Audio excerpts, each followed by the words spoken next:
Now you have to draw it. You Is have it to draw is it it down. okay? Is it okay Huh? now? Take it. Please start, sir. Okay. Okay. Tell me some So, studies. good afternoon. And honestly, thank you very much for giving and having trust on us and giving us this study. And we and for everybody's input in shaping the study, starting from write the questionnaire and then giving us help in reaching the responder. So, I mean, we are really thankful. It is we have analyzed the work, but this study is actually an effort, a collective effort by everybody. So, thank you very much for that. Thank So you. now, this is the table of contents. It doesn't have the preface and the acknowledgement. We have already written it, but I want to run it through Sadhan once to see that we are not missed anybody. So we have not put the acknowledgement and the preface in this Yeah, table. you can share it, sir. You can share it separately. Yeah, we'll separate it so that we know that we got all the names and spellings correctly. And we have already, Right. Sangeeta has mailed us, but we'll do that. Okay, so this is somehow the structure of the report. Introduction, sample selection, and then the questionnaire, which is important, and then the analysis. So this is the part. And in analysis, we spend a lot of time in the sample selection procedure because at the beginning of the study, we spent almost a month, and Mr. Bridgmohan was very helpful to come up with the sample size of 6,000 and then how to allocate across states and districts and MFIs, because the way that we allocate the sample is very important if you want to get aggregates at the national level, because the sample must be distributed in some scientific way. So that we have kept lot of some material on the sample selection procedure. Then the questionnaire that we all decided, and based on the questionnaire is the analysis, and that analysis is divided now into these parts. One is the borrower and loan characteristics. Second is the effect of microfinance on analysis of effects of microfinance, and in that we have divided that effect into economic effects, women empowerment effects, and process improvement effects. Like what respondents have told you that what nice things they like and things that which can be improved. So these are main analysis effects. Within the economic effects, we have now divided this as income effects, asset effects, occupation effects, whether you're starting business or not, consumption effects, education effects, loan effects, and money lender effects. So these are the seven subheadings of economic effects. Then we have women empowerment effects and process. They are also subheadings, but we have not cluttered the contents with those. And then we have constructed something called the happiness index, just as a capture as to, because we ask so many questions, like about 40 questions. So therefore, there has to be some, it would be nice to have some overall indication. So we constructed an happiness index.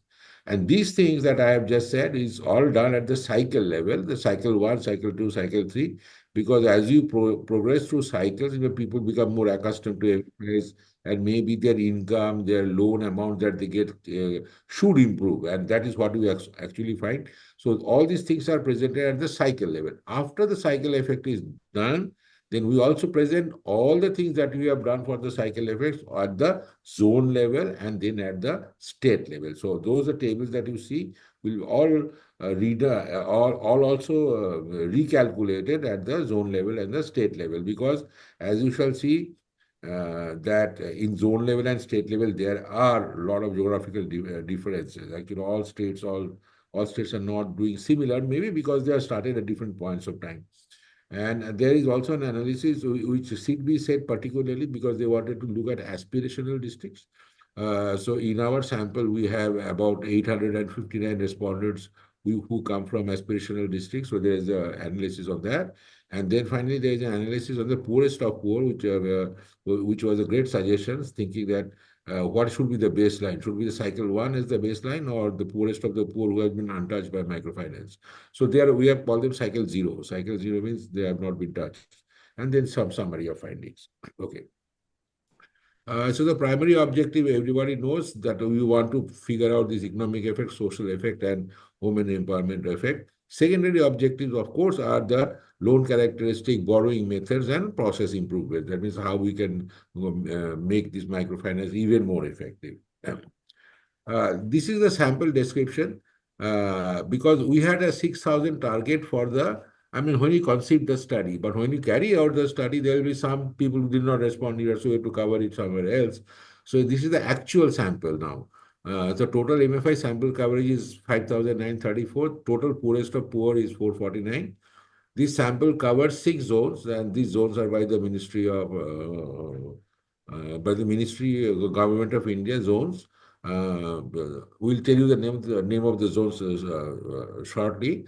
And then the number of states that we selected is 14, and the number of districts is 33, and the number of district MFIs. Because when you go to a district, there are many MFIs. So from districts, we'll select some MFIs. So if you call that, then the number of district MFIs, so we call them district MFIs, is 71. And what we did is the following, that the zones, the allocation of states into zones are predefined by the ministry. So there is nothing much to do. But how to do is the number of state selection was that in every zone we sorted the states in descending order of the number of clients, of MFI clients. Then we took the top 2 states because while the spread of microfinance is high, but we also took one bottom state, saying that our inference should not be only in some sense be based on states which are in some sense winners or early movers. So therefore we selected also a bottom state to have a balanced representation of that state. Now now once we select that, so we select the top 2 states and one bottom state. So that will give you 18, but actually surveyed is 14, because when you allocate the sample size, then the number of sample units comes to less than 30, and then we omitted those states. And within those states, then we select the districts by looking all the districts that are in the states and in that state, and then we look at the urban and rural, and we take the top 2 rural, and then we take 2 rurals, of which one is on the top, one is on the bottom, and we take the median urban state. So that way 3. And then after that, once we are back to the districts and states, then the number of MFIs, we do again the same thing. In a particular district, we operate all the MFIs, and then we take the top. From the first 33%, we take the top MFI. The next 33%, we take the next MFI, the top MFI, and the last 33%. So that means the result that you get will not be influenced by only one MFI, which is on the top. So that is how this sampling goes. And this proportional sampling and the sample size is allocated by according to the number of clients that are there in each zone or state or district or MFI. That is how it is, sample size is done. Now here is this description. The sample description is cycle 1, 2, 3, 4, 5, 6. And as we see that we had a target of 10, 10, 20, 20, 10, 10, but we have achieved that. Somewhere it is a little bit less, but we are almost sure, almost happy to see that the percentage that we are covering for every cycle is according to what we initially had aimed for. So this is the cycle distribution in the whole sample. Now, and this is a corresponding graph, and you shall see that the 4th cycle has the highest coverage. And as you go on the other 2 sides of the distribution, then the proportion of coverage actually is almost like I mean, it's not exactly normal distribution, but sort of a nice bell-shaped curve. Then the only thing is that cycle distribution, because when we did the cycle distribution, we thought that is the 10%, 10, 20, 20, 20, 10, 10 for the entire all India sample. But when you execute the survey, you are not doing all India at the same time. So you are doing only by districts and states. So the only way to ensure that percentage comes out by the cycle level is to do for every district. And I am happy to say that this percentage of representation from different cycles holds not only at the all India level, but it does hold at the every zone level also. So this is the percentage. I don't want to read much, but you shall see the following. The percentage distribution across cycles hold into zones. You shall observe that in the north zone, and in the west zone, and also in the northeast zones, the percentage representation of cycle 4, 5, 6, and greater than 6 is less compared to central, east, and south, simply because the microfinance started later in the zones, and so therefore there are not many people who are actually in the 4th, 5th, and 6th cycle. So this is a good reflection of the composition of the clients that are there in each zone. And I don't want to go into the details of this, but this is a pictorial representation of who is answering the question. You will observe that there is some male representation of 1.7. That he didn't. This was simply because when we visited there, the woman was not there, and the husband answered in on behalf of her. But it is very nice to know that 98% of these respondents are actually the person who was borrowing from the microfinance. So it's not that other family members answered the question on behalf of the woman. So that's a very nice thing. This is the distribution by zone, this is the distribution by state, and this is the distribution by district, right? And rural and urban and semi-urban is very less. So rural 53%, urban 34%, and 14%. So this is roughly a good pictorial way of telling you about the distribution of the samples across states. And here is a pictorial. See this. We like this graph. I hope you like this graph because this one is a pictorial representation of a pictorial way of the geography in which all the samples is covered. The first thing to notice is that dots are in across almost spread out all of India. That means it's not that the 6,000 have been covered in some only one part like East Zone, North Zone, West Zone, or South Zone. So the green dots are of course the one. There are green dots and there are yellow dots and there are red dots, and those dots simply mean that red dots are the biggest ones. Like sample size was between 2,250 to 449, and since this sample allocation is based on the number of clients that the MFIs are doing, the red dots will also mean that the presence of the MFIs are highest in these red dot areas, followed by the yellow dots, and then for the green dots. If you have lots of green dots, that means it's a little bit early starters, because here the sample size is between 30 to 99, which means since the sample is allocated based on the proportion of clients that are operating and the MFIs are serving, this is also a sort of a depiction of the intensity of operation of the MFIs all across India. Now, please stop us whenever you want to ask any question. Okay, so you cannot read that, but this will give you, when you print out the report, it will be bigger one. So here, but just to tell you, don't go to the sample size.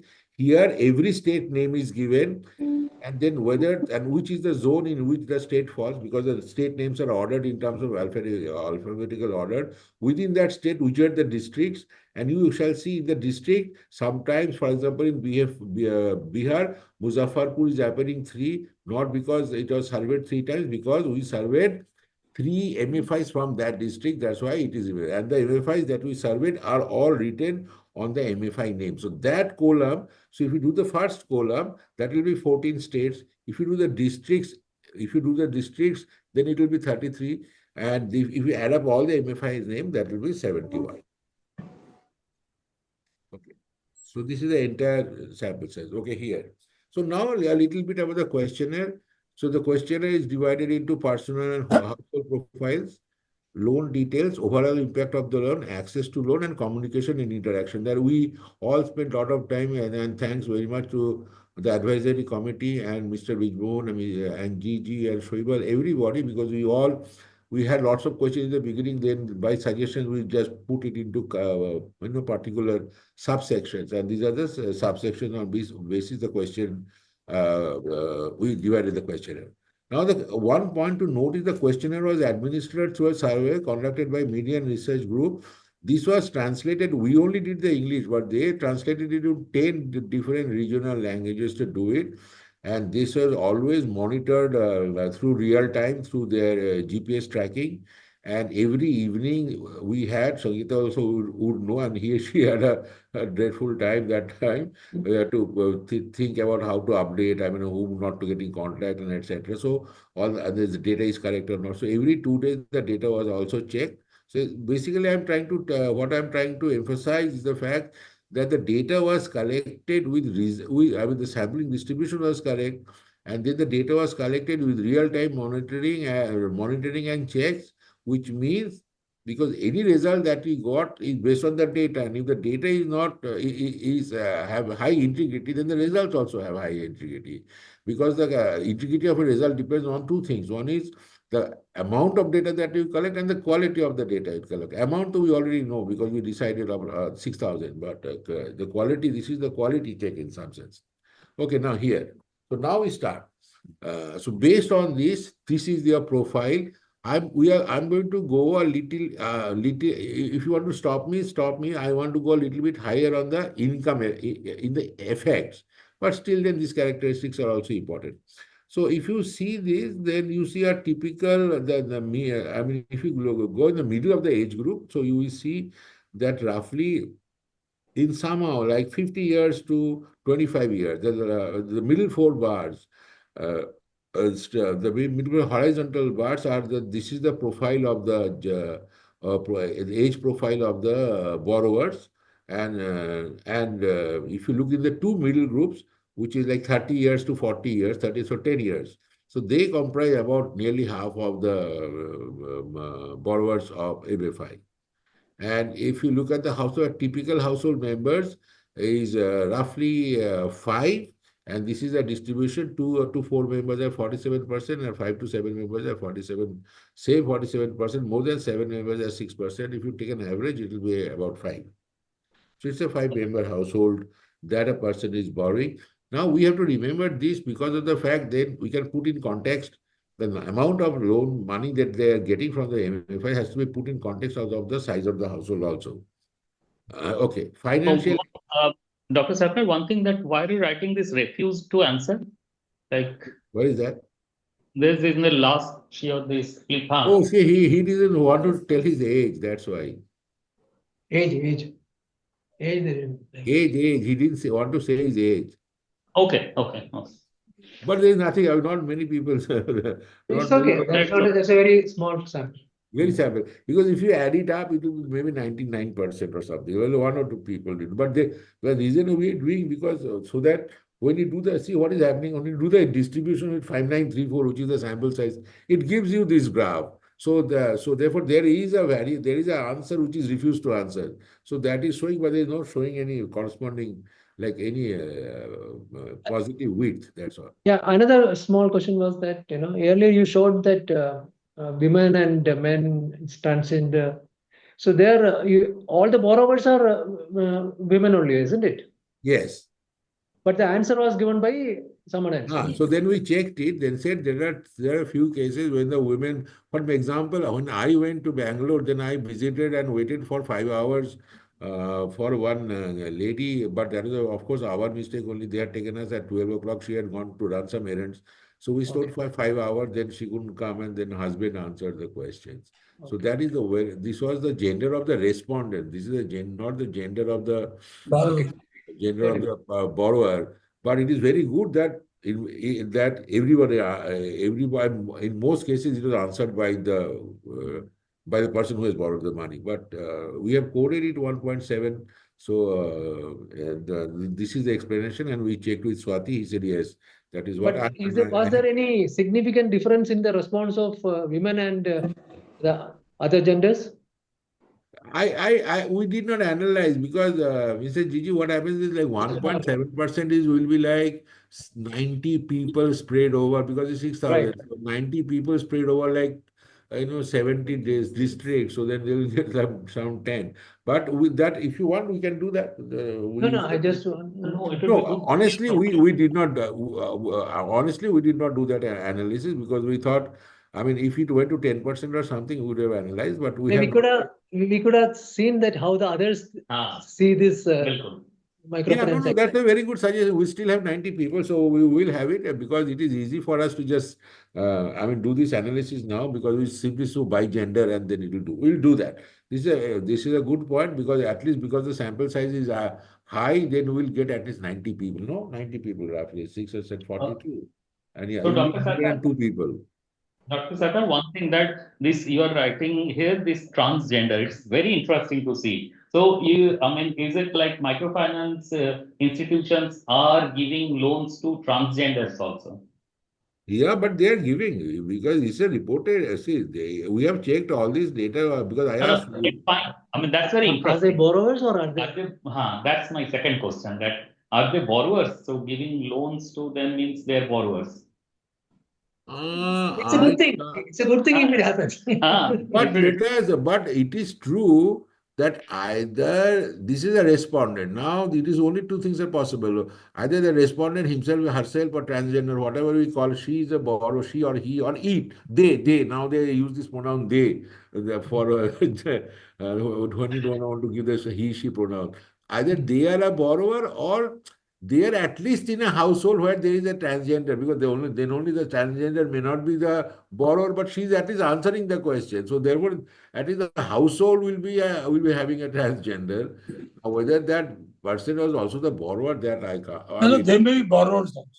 they may be borrowers also. Yeah, What is the problem? It's possible. good to have such a Yeah, it's a question Yeah, of but that's a comprehension of the report. No, they that's may a be good- borrowers. it's an inclusive growth. Yeah. That's a beautiful point, because one day we have to make a beginning one day. So even if it is in terms of percentage 0.5, it still it means this is like 30 people, right? Yeah, no, it's So even if it is 10 people or even one person, that means that at least somewhere when you make a beginning, then there is no end. I mean, you can always go. So maybe we ignored that because the number is percentage, but it's a nice point to make. Right, sir. Nice point to make. Please go ahead, sir. Yeah. So I like this picture very much. This geography picture. You know why we made this picture? Because when we started the survey, election was going on, so we didn't know where to start. So we have to do the geography, and then we have a map on election, when it is happening, election dates and all those things. So that's how the picture came. It said it was complete Yeah. spread. No, entire country is spread. I mean, covered. Yeah, so this is a really good picture to not only very impressive. geographical coverage, and also you can see the intensity of presenting of the presence of MFIs, because I remember in the last, when Bharti and myself were there in the Southern Conference, one IAS person presented the spread of microfinance, and you are saying it is a little bit concentrated here, there, etc., etc. So that same point can be made by this, because if you see lots of green, then you know that it is very less. Correct. And if you know a lot of red, you see in the south, in Tamil Nadu, you get 2 reds. Of course, this is not covering all the states, because this is only with respect to the 14 states we have selected. But since they are selected by a method, so this is a sort of a representation of percentage. So all the major states are covered. The ones which are minor ones. Only the top 2 from each zone are covered, and the bottommost one. So the third one is not covered, because if you cover only the top one, then by construction, I think MFIs will actually try to locate in places or increase their operation in places where they are successful and things like that. But there is another idea of microfinance is to serve the lives of all, not only in the most intense or most economically affluent states. So therefore, we selected particularly one state which is at the bottom. So therefore, we will get the suggestions for improvement and all those things from their side also. So, but it covers almost all the bigger states. That much I can tell. Right. It may not cover all the big states, but it does. So now I just don't keep, this will be in the report, in the appendix, so you can see. And then if you want to analyze, but sir, if you want to analyze, because somebody wanted, Shoaib was talking to me, saying that we can also analyze how are the microfinance institutions themselves are doing. That was not the purpose of the study. But in this sample, on the third column, you have the name of the microfinance institutions. Now, some microfinance institutions which are present across many geographies, they have been covered in those geographies also. So you can do some sort of an analysis, though for a scientific one, we have to select in a little bit different way, but it is still information is there. Dr. Sarkar, one quick question. No districts were covered from Andhra or Telangana, right? Even though it could be in the bottom side in the southern zone. Andhra is not there. No. Andhra or Telangana. No, no. Yeah, because see what happened is that we sorted it by MFI clients and took the first two and the last one. So Right. then they did not get selected. So if we select in a purposive way, then I mean Okay. then we I was don't just have a asking because it's one of the newer areas to start getting covered. They were under litigation yes, for a sir. long Yeah, time. yeah, It was the of course. largest concentration of microfinance for many years, and over the last 1 year, Yes. there's again a restart. So it may have been interesting to get some picture Correct. from That it. is the point. Just Bharti, like that point, we'll see. I mean, now to there is survey wise, so we cannot do. However, Right, there are some states when you present the state-wise analysis, no, then you shall right, see that you will get that flavor of new entrants in states because and we have nice table on the states and the now cycle versus state distribution. So you shall see many states I mean, some states in south, all the states are going to, all the cycles are there 1, 2, 3, 4, 5, 6, 6, and more than 6. But in some states, you see, you will be only 1 or 2 or 3. Them because I mean, there are no fourth cycle persons there because it may have started only 3 years earlier or 4 years earlier. That flavor you get, but this one, this one, we just by, in some sense, by the rule, it did not show up. It's okay, okay. sir. Yeah. So now, The question order a coffee or something. So we are including a note on the monitoring and integrity of the surveys provided in the appendix. So we will give it. So now this one, financial literacy, on that day, and Dr. Harun asked that question, but we checked it out in our survey result. Unfortunately, we didn't go and ask lots of questions on financial literacy. We just asked this question: do you have a bank account? And in this in this bank account we saw everybody gets a bank account. I think this is almost almost by definition because when these guys are getting money they probably need a bank account or maybe they don't need it but because the agent may be giving them the money and they're paying back in some way but 90 I mean everybody had a bank No, no, account. no. This is now required because money is transferred into Yeah. their bank account. Earlier it used to be given, in person, but now it is transferred into their bank account. So they Correct. have to have a bank account. So this is also holding up like that. I mean, everybody has a bank account. Sure. Now, borrower characteristics, and we have ordered it like this. But if you see that there are see the topmost. I mean, see the topmost. The school 5 to 9 years, 32%. No education illiterate. If we add it up, that is like 60%.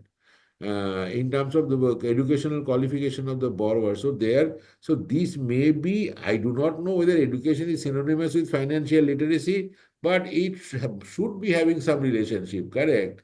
So therefore, if you look at that, I mean, it is coming, and I mean, of course, the bars are following that. That's how we have arranged the bars. But it is also true that the qualifications are also increasing as we go down. So you see, HSC, they So have you done any state-wise analysis of this educational yes, sir. qualification? So this is right now, as I saying, this is not these characteristics we are presenting for the at the. So let me tell you how we are going to present this. These characteristics we are going to present this by cycle, by state, and by zones. The economic, all the effects. The characteristics of borrowers we are doing only at the sample level. That means, sorry, at the all India level. But if you want these same charts and graphs to be generated for every state, we can generate that. That is easy because we have to only say by state and it will generate. So we thought that we'll do the impacts by state and zones, but we did not do the borrower. I mean, we are not presenting as on today the borrower characteristics by the state. But if you want, we can give No, certainly. it's not about our wanting also whether there is any correlation between the educational qualification and the output that you are getting from the analysis of the data that you are doing. Correct. That would be interesting to understand. Okay. Okay, we'll see that. That is we'll see if there is a relationship by. Okay, first we'll just generate what we'll do. We'll generate this picture for different states and see whether those pictures are actually differing across states. If it differs a lot for some states, then we can look at Yeah. look to those states and see if there is a relationship. Okay, we'll do that. There's no problem. Yeah. We'll do this chart. Bharti, what is the chart number? There will surely be between Bihar and southern states. Yeah. There will be a difference. Yes, Yeah. sir. So that's Yeah, exactly, sir. yes. So now, so basically you see that in terms of graduate and above, some college but not graduate, so the highest qualification seems to be HSC, SSC, that is the 20%. After that, so that is the maximum qualification that these borrowers have. Now, in terms of occupation, skilled workers, unskilled workers, petty traders, shop owners, housewife, and then is all ordered like this. So now, unskilled worker means there is no vocational training. So that is what is unskilled and skilled. Now, skill is very difficult to define. So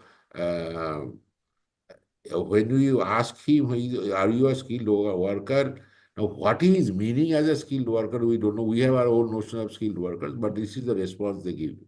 42% skilled workers and 18% unskilled workers. After that, these are the things which are falling. I mean, there also lies my question that how did you define this, your skilled worker? That's what a little vague in that area. Yeah, this is because the skilled workers probably has something to do with correlation, because even in our academic literature or no, we just say skill and unskilled, because unskilled means basically manual labor. Right. Casual laborers also. Yeah, the unskilled labor means basically manual labor. Skill means anything that only your hand, apart from your hand, something else is required to do that work. So I would define it like that. Possibly it is right if we define in that way, that if somebody is running any shop, so he is skilled. Or if somebody is rearing milching animals, he is skilled. So this kind of thing is there possibly. Okay, perfectly done. No problem. Okay, so so this is this characteristic. So the takeaway of these things is that the people who are borrowing in terms of the education level is not to that level.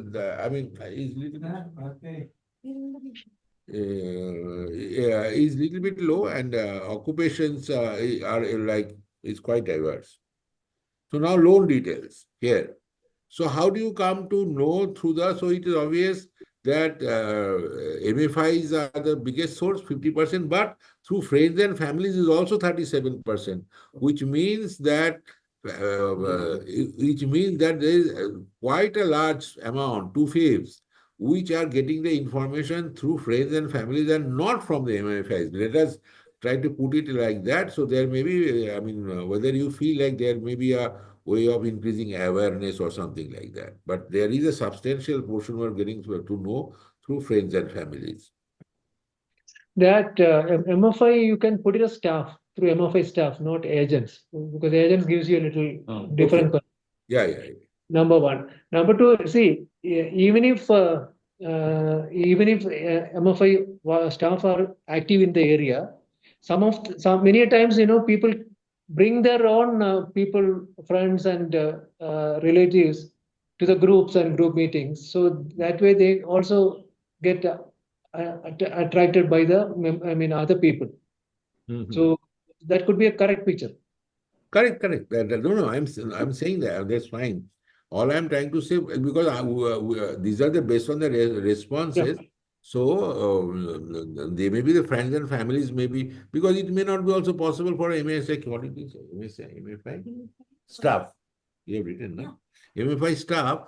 Maybe it is not possible for staff to reach everybody. So then there's a sort of a multiplier effect that I hold a meeting and then I educate a lot of people, and then just request them that you please go and tell your friend. So then the second person is knowing through his friend technically, but but the first friend knew it from the staff only, So in some sense, that is also knowing through the MFI staff. But this is what the people are saying like that. So this is possible. Then, now, this question, this we have looked at last time, and we are going to spend some time on this. That how many they are borrowing, how many MFIs they are borrowing from, and how many loans we have. So we have some tables on that. So we checked it 100 times now. Number of MFIs access for taking loan. 99% are saying that they are using only one MFI. They are not taking from many MFIs. They are taking from only MFIs. But the number of loans they are taking from that MFI is different across different cycles. Obviously, as the number of cycles increase and the MFI becomes more aware of the credit worthiness of the borrower, then the amount of loan that will be given to that borrower and the number of loans that will be given will be naturally increasing. That is coming out very beautifully in the data. But in terms of accessing multiple MFIs, it is becoming. This is farm. See, sometimes honesty comes in the way, because the general feeling is you should not borrow from more. So it's natural for them to respond only one. Otherwise, they're all borrowing from several institutions. I agree. I also have my own doubt on this response, because if you are not really probing and trying to get the real answer and spending some good time to understand this 99% from single MFI, possibly single, it is not the right picture. This doesn't appear to be the correct data.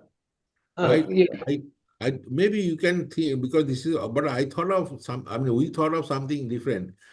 Because when we print when we go to the loan data, that is how much the cycle 1, cycle 2, cycle 3, cycle 4, cycle 6 loan people are getting, then assuming this answer is correct also, because you will think that if you borrow from one MFI, then you can borrow that much, right? And if you borrow from 2 MFIs, then you can borrow a little bit more, and 3 more, etc.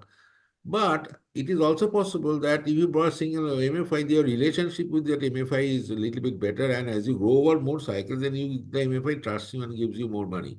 Now, if you probably go and take money from me, and then also go and take money from my competitor, that is a competitor at the end of the day, whether that is also the borrowers factor in or not, I don't know, but that could be a reasonable because if it so happens that the amount of money that you can get from many MFIs is large, then that argument is there. I need 10 lakhs of rupees. But the amount of loan that is coming is, we shall see shortly in the slides, are not that much, which cannot be funded by one MFI. So have a look at that. So that may be possible.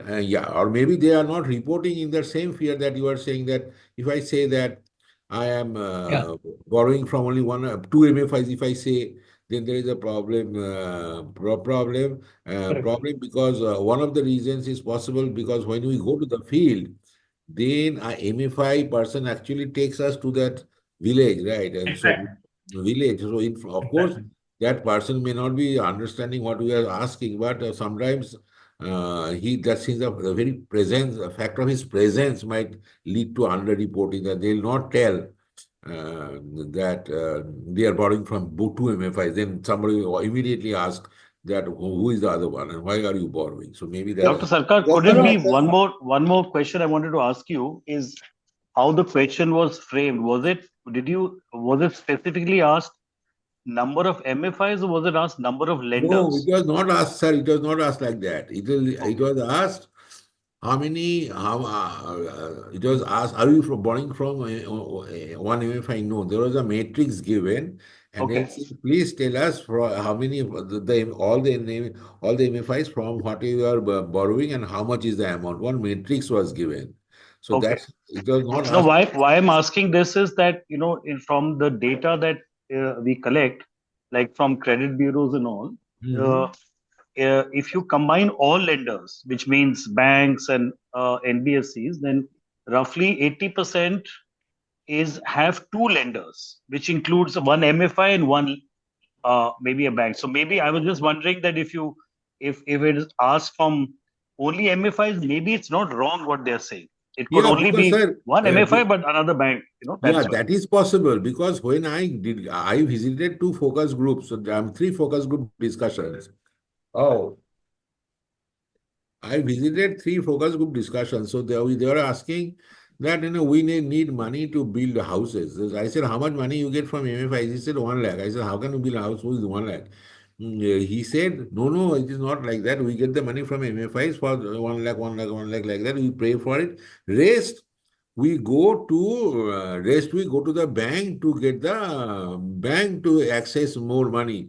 And in fact, some people suggested there in that focus group discussion, maybe MFI should give us more money, but the problem was that in group lending that is not possible because only one person wants to build a house, others don't want to build a house, they want to buy a car or something like that. So there is no agreement. So therefore it cannot be given. So they indeed say what you are rightly saying, that we go to the bank directly. So we didn't ask that question. We said, how many MFIs from you are borrowing, and tell us all the amounts you get. We didn't, are you borrowing from only one MFI? No, we never asked that. We never quoted that answer. Dr. Sarkar, since the person was there from the MFI, it is very, very natural for the respondent not to offend him that why she is borrowing from others. So it is a very natural answer in the presence of the MFI person. But Mr. Bridgmohan, you shall see during the process improvement question, that are you happy when the interest rate high, the cycles are low, they are pretty brave enough to say that interest rate is very high. You see, interest rate is something which everybody knows it is high.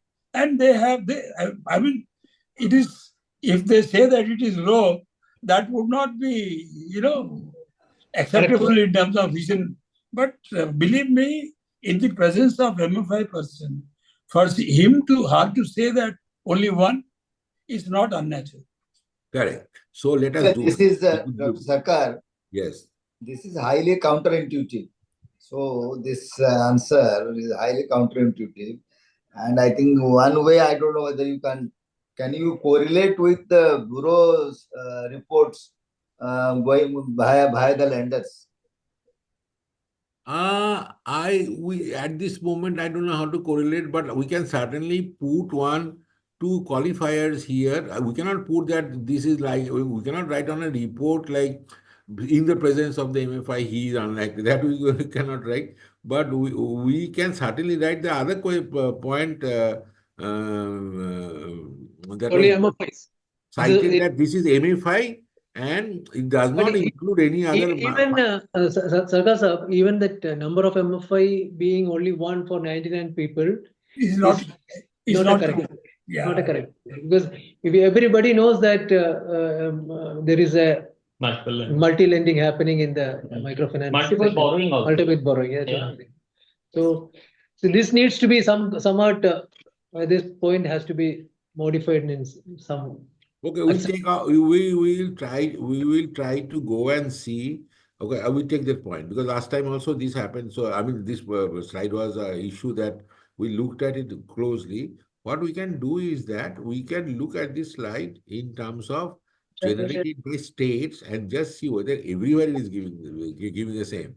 Now, if everywhere it is giving the same, then I don't know. Then everywhere, of course, one can say everywhere the people are not saying it like that.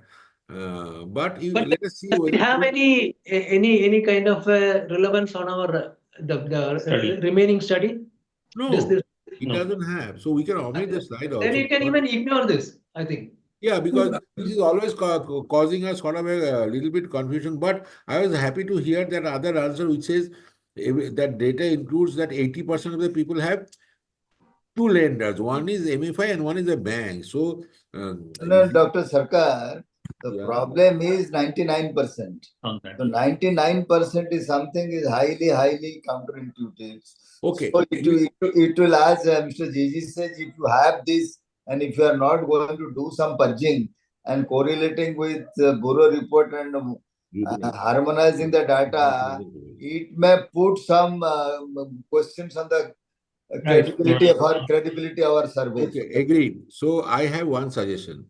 So first we will say in our report, of course, 99% itself is not a problem. But the point is, this is only MFI. We will do something because we have 71 district MFI's number. So we have numbers for. We'll try to work out rather than giving a point estimate. We will try to see first, and I will send you this slide, only this slide, that whether if I set up a 95 confidence interval, that is what is the lowest and the highest time? It cannot go higher than 99. So it will be lower also if I set a confidence interval and see whether that is possible. If that doesn't also happen, we'll omit the slide. Yeah, there is no, it's not a very special slide. It can be, if 99% is to stay, better omit this slide. Yeah, yeah. Okay. So my view, if you remove this one, would be good. Okay, sure. No problem. But I just wanted to, because we are running through, so we know what to do. Okay, now.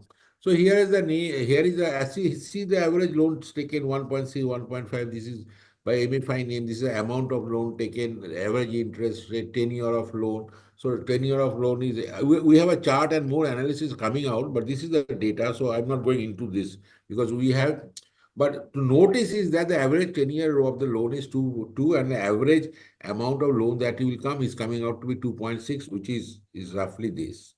No, I didn't get this particular point. You are saying one of say cash flow. It's saying that cash flow is 1.8, isn't it? Where is that? 1.9. Acha, Ah, correct. What does it mean? 1.9 means what? 1.9 means because Kashpur was surveyed in say 3 districts because it was present in 3 districts. So you take all the respondents who are got loan from Kashpur and then ask and look at suppose 1,000 people are all took loan from Kashpur from different places which are in a sample. Right. So then if these 1,000 people on an average took 1.8 because this is a mean, so it will not come out exactly like. So roughly 2 loans they took from per year from Kashpur, and the average amount of each loan was 72,443.07, and the average rate of interest, because that person would have taken 2, so we will get 2 numbers, no? 220.4, and the tenure of the loan, average tenure of those loans was 1.9, as worked out from the 1,000 people who took the money from Kashpur, which is it means. But what? Not 1.9 years. They are saying that average lending by cash flow to the surveyed people are 2 loans, 1.9 loans, isn't it? Yeah, 1.2. That they gave 2 loans. Okay. So, but what is the relevance of this particular information? Because definitely cash flow, the people who you have met, somebody must have taken 5 loans, somebody must have taken 4 loans, somebody must have taken 3 loans, somebody must have taken 1 loan. So if you average to 1.9, what does it bring out? It only brings out. So they see the other table. So if you don't want this table, that's fine. Because No, I'm trying to understand. Understand. I just wanted to understand that when we get to, because when we are going to present you at the All India and the cycle level, this will not be on the MFIs. That will be the cycle level, right? So suppose I get a cycle level that the number of loans given is 2. Now there is an argument that, only 2 persons gave 2, and other ones who are giving some much more. This is not the case. The number is coming out to be the same for every MFIs are giving like that only. They are giving only, because there was a discussion last time that they are getting 5 loans, 6 loans. They are not getting 5 loans, 6 loans. So that's why we put this table to suggest that across all the MFIs that we submit, the number of loans that they are giving to people are between 1 to 2. That 5 loan, 6 loan will come if you see that most of them have not reported. Because if you have seen that they have said that they have borrowed from 2 or 3 or 4 MFIs, that 5 loans, 6 loans will add up to that. Because they are telling only 1 MFI, so the number is coming less. This is my intuitive response. That is correct, because everybody is borrowing 1 or 2. Some are borrowing 5, 6. So on an average, it is not the question of like, because there is a perception that they are getting also 5 loans, 6 loans. It's not like everybody. This is the average of the loans that are given by that microfinance institution to a representative borrower in some sense.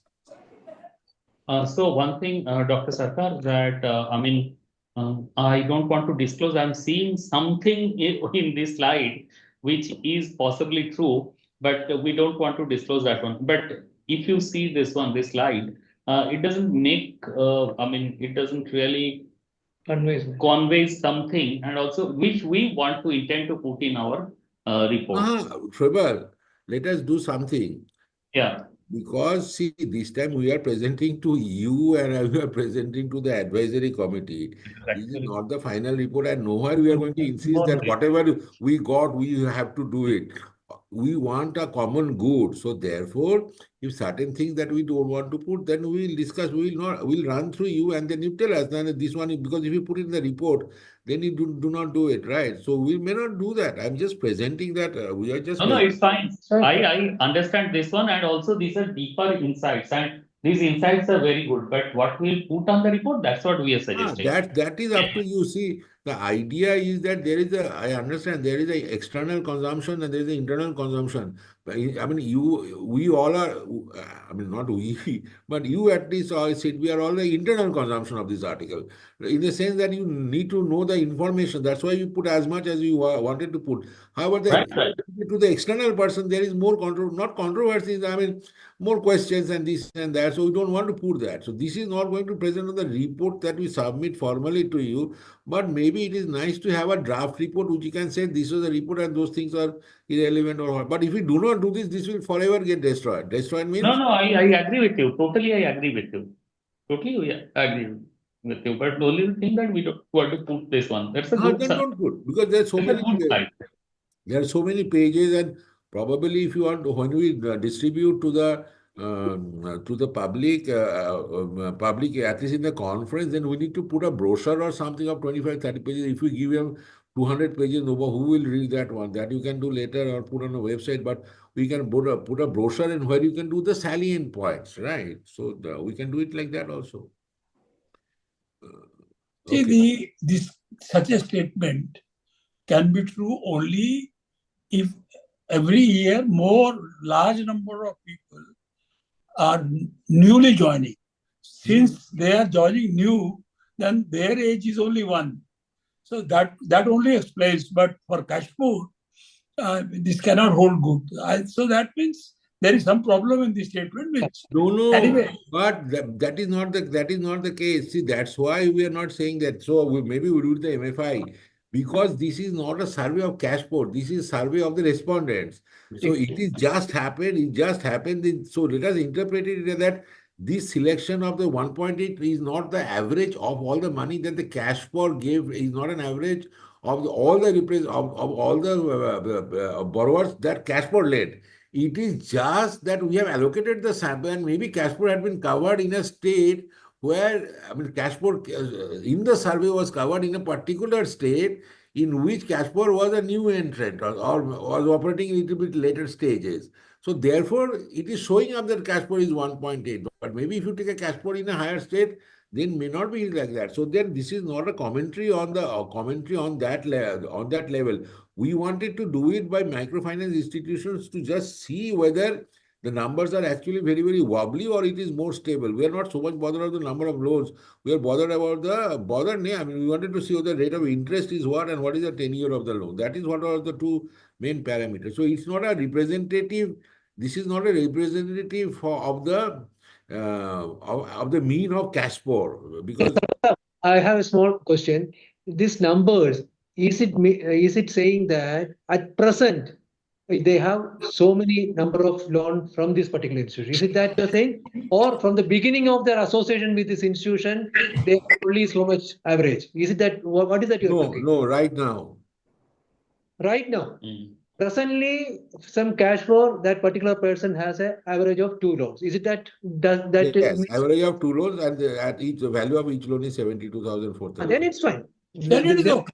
Then it's That's okay. what it means. In that case, you are asking him the question that whom for how many MFIs in that matrix you are supposed to write the name of the MFIs, and you have to suppose to write the amount of money there. So if you are borrowing from any one MFI, you just write Cashport and you write the amount, whatever amount. If you are borrowing from 2 MFIs, then you fill up the second row and write the name of the MFI and write the amount. So this is only one. Actually, one thing, Dr. Sarkar, I do have my other point. Basically, why I wanted to, delete this slide means this understanding should be with us. But this is the study anonymous study. We should not disclose the name of the institution with No, this that is page. fair. That is fair. I'm not saying that.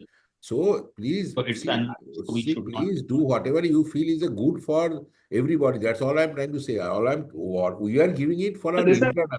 This is If a I good hide this also, if you hide this from here, then you will not know anything now. What is happening in this set. That is the Agree. only point. We are perfectly okay with this. I mean, Uh, never G- think that we will insist that it has to be there. It's not never. Gigi, other thing which is very please 1 minute. Yes, sir. Average loan of 72,000 from Kashpur vis-a-vis all others. I mean, I mean, Kashpur is lending maximum than all the other people other than one or two. That's something very surprising. That is Normally, they don't lend more. No, that is possible because that is also possible. Maybe this slide is confusing everybody. So, because it is also dependent on the cycle level, no? Because you shall see that when you do at the cycle level analysis, the lowest cycle amount, that means people who are only in the lowest cycle, that is cycle 1, that their average loan is 43,000. If you look at the cycle 6, their average loan is 1,23,000, right? Fair. Yes, we're coming. So therefore, it also depends on if you want to pass a judge. That's what I said in the beginning. That if you want to make a study on Cashport, then we have to choose a sample on Cashport. That's all. So so therefore 72,000, because this is not adjusting for cycles. No, it's not adjusting for cycles. So maybe you want me this slide also. So we are coming to that slide in a moment. That time there is no names are given. Okay, let's go. Okay, so purpose of the taking the loan, but the two things I want to, 2 points we want to, or 3 points we want to say very highly. One is to help my husband start his business, to start my business on my own. So they come out to be really high. And the third thing that come out is the education for my children. And for building or revamping, I don't think building of the house, but revamping, because given the size of the loan is very difficult. Right. I mean, the idea of building is not possible by that No, amount. but Dr. Sarkar, repairs take money. Yes. So they do take money for repairs. Correct. So repair is possible. I think because the question we had asked by building or revamping, so it is a question of revamping their house. So that is what, and they did say to lend to other family members. They lent 21%. That we take the money to support to give to other people. Data, is it mutually exclusive? Because you find first two bars are having 60 by 65. That No, means no, these are separate No. questions. You say that you take whatever you, I mean, you take 1, 2, 3, 4 out of these 9. Because you can take that money to do multiple things. So Yeah. So therefore, this is so you are allowed. I mean, potentially every bar can be 100%. Let us say, because No, Gigi, they say like that. Yes, sir. Some part for me, some part for my husband. Like that. Right. Very, yeah. So now methods of repayment. Last time when you discussed, there is use savings to pay loan. That's okay. You earn money, you pay the loan. That's okay. Reduce HH expenditure and repay from savings. Okay. But they repaid from my extra income by working overtime. Repaid from my extra income generated through new business. That is fair enough because you got it. But there are certain cases which say sold assets to belong or belongings to repay loan, mortgage assets to repay loan, borrowed money to pay the last two. There are last. no, but it happens, Dr. Yeah, Sarkar. it's a factual thing. It happens. It could It be happens. correct. Just correct. There is nothing wrong in it. No, there's nothing wrong in it. I'm not saying that there's nothing wrong in it. I'm just reporting. I mean, this is just. No, but it happens. It happens. It happens, and because on the other hand, if you see on the top, then there are natural economic activities. You have to save something to pay something, right? I mean, you have to pay the. So there is, I don't think that, and you have to reduce expenditure, of course. So when you buy house, we reduce our expenditure to pay EMI. So that is not the point. But the point is the last 4 hours, the last time it came up that when you are saying whether is some distress signaling is there or not, I don't know, but whether this is whether there's a signal of distress. But people did say that they're selling their assets, mortgage assets. I don't find anything wrong in that. I think that's No a correct. problem. Yeah, because I think we should not always, there are certain things, the inputs are there. If you want to learn from those inputs, No, fair. Fair, it's a fair point. yeah, certain inputs have to be. Everything is not hunky-dory in the. It should Yeah, not I be. mean, if everything is very good, then it's like ISI, they are operating with 8 faculty and the government is not giving them sanction. After 5 years, they said, "Arey, you ran this institute with 5 years without any extra faculty, no faculty is needed." That type of argument will come. So there has to be certain things which we need to Fine. others know also. Please go ahead. Yeah, okay. Then now I Achha, come. Dr. Sarkar, I do have this Yes, sir. 2-3 things in this loan details. So purpose of taking loans. So we have like 6 cycles, right? Yes. Can we segregate it? The Yes. We are coming to this exact same question by cycles. Okay, so cycles. And the second thing that there are multiple answers to the same question. Like if you have taken like some portion for my business, some portion for my husband business, all these things happen. So if we took some in these methods of repayment, if we segregate this last three, 15%, 9%, and 9%. Like if we can get a bit larger, spreaded reflection on it, that if like 14% we are putting that they have told that sold assets, but in that stratum, what's the percentage they are telling that okay fine, I have repaid this portion from my savings and this portion from my assets, selling of assets. It can be segregated to get deeper answers. We can do something. We can do. Well, because now we cannot go and ask him the question, but however, we can go and do the following.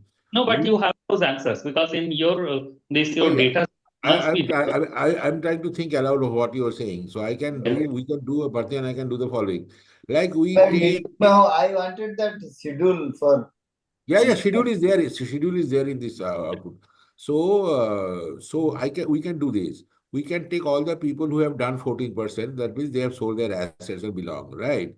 And conditional on that 14%, we can say use savings to, they also answered use savings to pay, which means it automatically implication that they, so we'll take only the sample of people who sold assets. Bharti, we'll take only assets and then get a distribution conditional on that, on use savings to repay loan, reduce HA, blah, blah. So that means they also use alternative methods for paying back the loan, which will imply that soldering assets was not the only way to pay back the assets. That's what you are saying. Correct. Although I know that there is a possibility, but it is not that great possibility. So the last ones, like the sold assets of the belongings, mortgage asset to repay loan, and borrowed money to repay loan. These 3, if we can get a little bit deeper understanding. Okay, so shall we do the following? Shall we club all these 3 or you want separately? No. I think this is fine. This is good, but apart from that, if we get deeper understanding, apart from this, that I understand. This will remain. All I'm saying, that one, the sold assets, mortgage asset, borrowed money, these are some sort of a little bit distress signal. So we can do for 14%, like conditional on 14%, use savings, these, Right. so that we'll know. Do you want it only for 14%, 9%, and 9% separately, or 14, 9 plus 9, 18 plus 14? That's what I'm saying. No, we want separate. Well, I think it would be separate. Separate would be good. If you club it, it will be a huge number. That will not take time. That's easy. Okay, perfectly fine. We will do that. That is easy. That we can do. Okay. Sure. Now here, and first thing to notice, we have taken out the word impact, because as you rightly said, that they'll start econometric effects, and bring a lot of econometrics. So we just take out the word impact. So here, so now this is a qualitative question, and we are going, and the next slide will be a quantitative question. So don't spend too much of time on the graph, but it's just a visuals. So questions were asked: decrease greatly, it cannot happen. Decrease, stayed the same, increase, and increase greatly. So if you see the middle, if you see the green bar, it hits 60%. In 60%, and if you see the following bar, that generally hits 20, that hits to 20 to 30%. So about 90% people, 80 to 90% people said it has either increased or increased greatly. So there is a immediate qualitative effect of this, that my income is increased. But how much income is increased is not in this slide. And this distribution is now given. If you see 1, 2, 3, 4, 5, 6, these are by cycles. These are by cycles, and every cycle there is a confirmation, and the beauty of this thing is that in every cycle is almost 60%. The only small thing that stands out in the sixth cycle, the proportion of increase greatly is little bit higher. I guess because they get also more money, so therefore their chance of saying income increase greatly is a little bit higher. So this is a pictorial one. This is It can also be like that, they have raised to the saturation level. That, if you see the fourth one, it is almost highest one, correct. fourth scale. Then after that, there may be a kind of saturation that after that, they are not growing. Possibly Possible. not. We need to take them to the next level of capacity building or something. Correct, because you correctly said also, this is a very beautiful point. Because in most of the graphs, we are seeing the following. It is going very high up on fourth. 1, 2, 3 is higher, 2 is higher than 1 is higher, 3 is higher than 4, 3 is higher than 2, 4 is higher than 2, 3.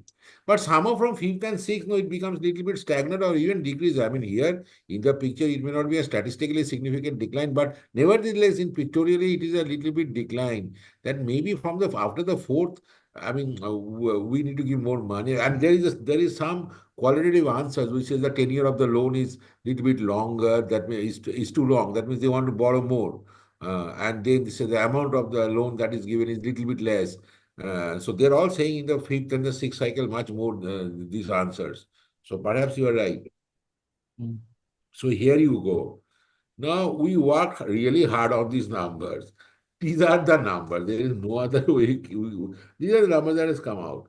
So this is the average month, because we asked the question, what is your income before you join the MFI? That is the first question, and that is the average. So roughly 60,000 rupees, 60,500, 60,500. Average monthly income after MFI. These are the amounts. Now, if you look at the income growth from what I have and what I have now, then it is 40%, 14%. On the sixth cycle, it is coming that it is 60%, which is highest. But it is coming to 60% growth only. Not only, I mean, I have no, I mean, what should be the one that we do? I mean, I don't have any visibility, but I can only say that 60% growth rate from your base income it is not a small number to ignore. Now, if you change your baseline to average monthly income of zero cycle household. Zero cycle household means those who have not been touched by microfinance, because the people who have been touched by microfinance are also some sort of a little bit selected sample, because and that's obvious for commercial reasons, that if you go to somebody, I mean, if I a rich man and a poor man, you will not reach, you're more likely to give it to a little bit who is an average income higher, because your probability of getting back that money is high. And then microfinance institutions, after all, has to be sustainable. So therefore, would be a selection sort of idea that you tend to lend a little bit over of people. Now, if you go to the average monthly household income of zero cycle, that means they have not been touched, because we covered 450, and thanks to Mr. Bridgmore, who always pointed out this, that you should cover poorest of poor.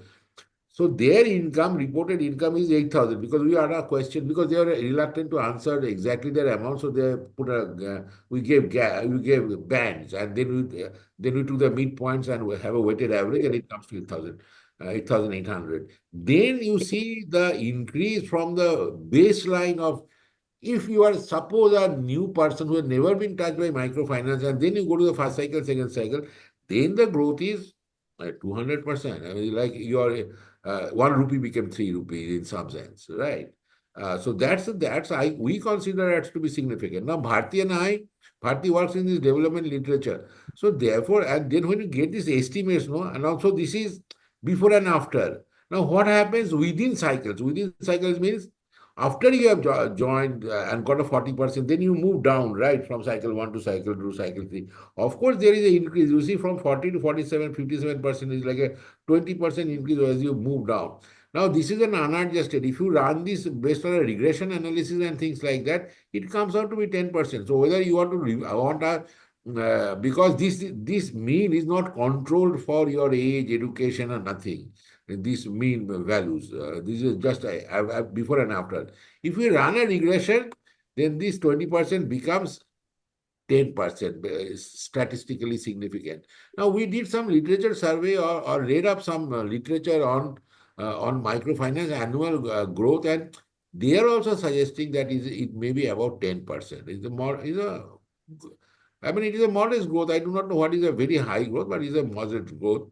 It is completely up to you that you want to remove this last column, if you want to remove and keep it for your internal, because all other numbers seems to be I mean, it's a fair representation, because there's nothing wrong in the other columns, because your baseline could be just before joining the income, or if you are not, because that is a potential increase in your income. That is, if you're not touched and you come and join and we cover more people, then that would be the increase. Then not the second column, not the third column, but the fifth column will become your reference point if you shift the baseline.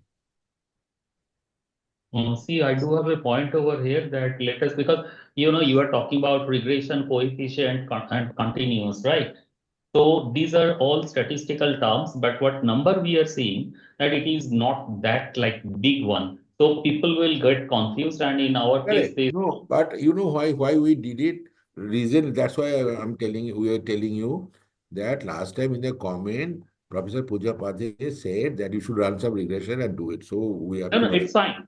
For our So internal consumption, it is fine. But we are many of us, we do not understand economics properly, and all these big words will actually confuse them. Let us remove this one. We are getting the perfect picture. So let us do the following. Let us do the Right. following. You have asked us to do one or two extra analysis, which will go. That will not take us any time. It will take 20-30 minutes time. But Can I after, ask one small question? This 9.6 regression coefficient is showing as 9.6 for the sixth cycle, I know. What does it mean actually?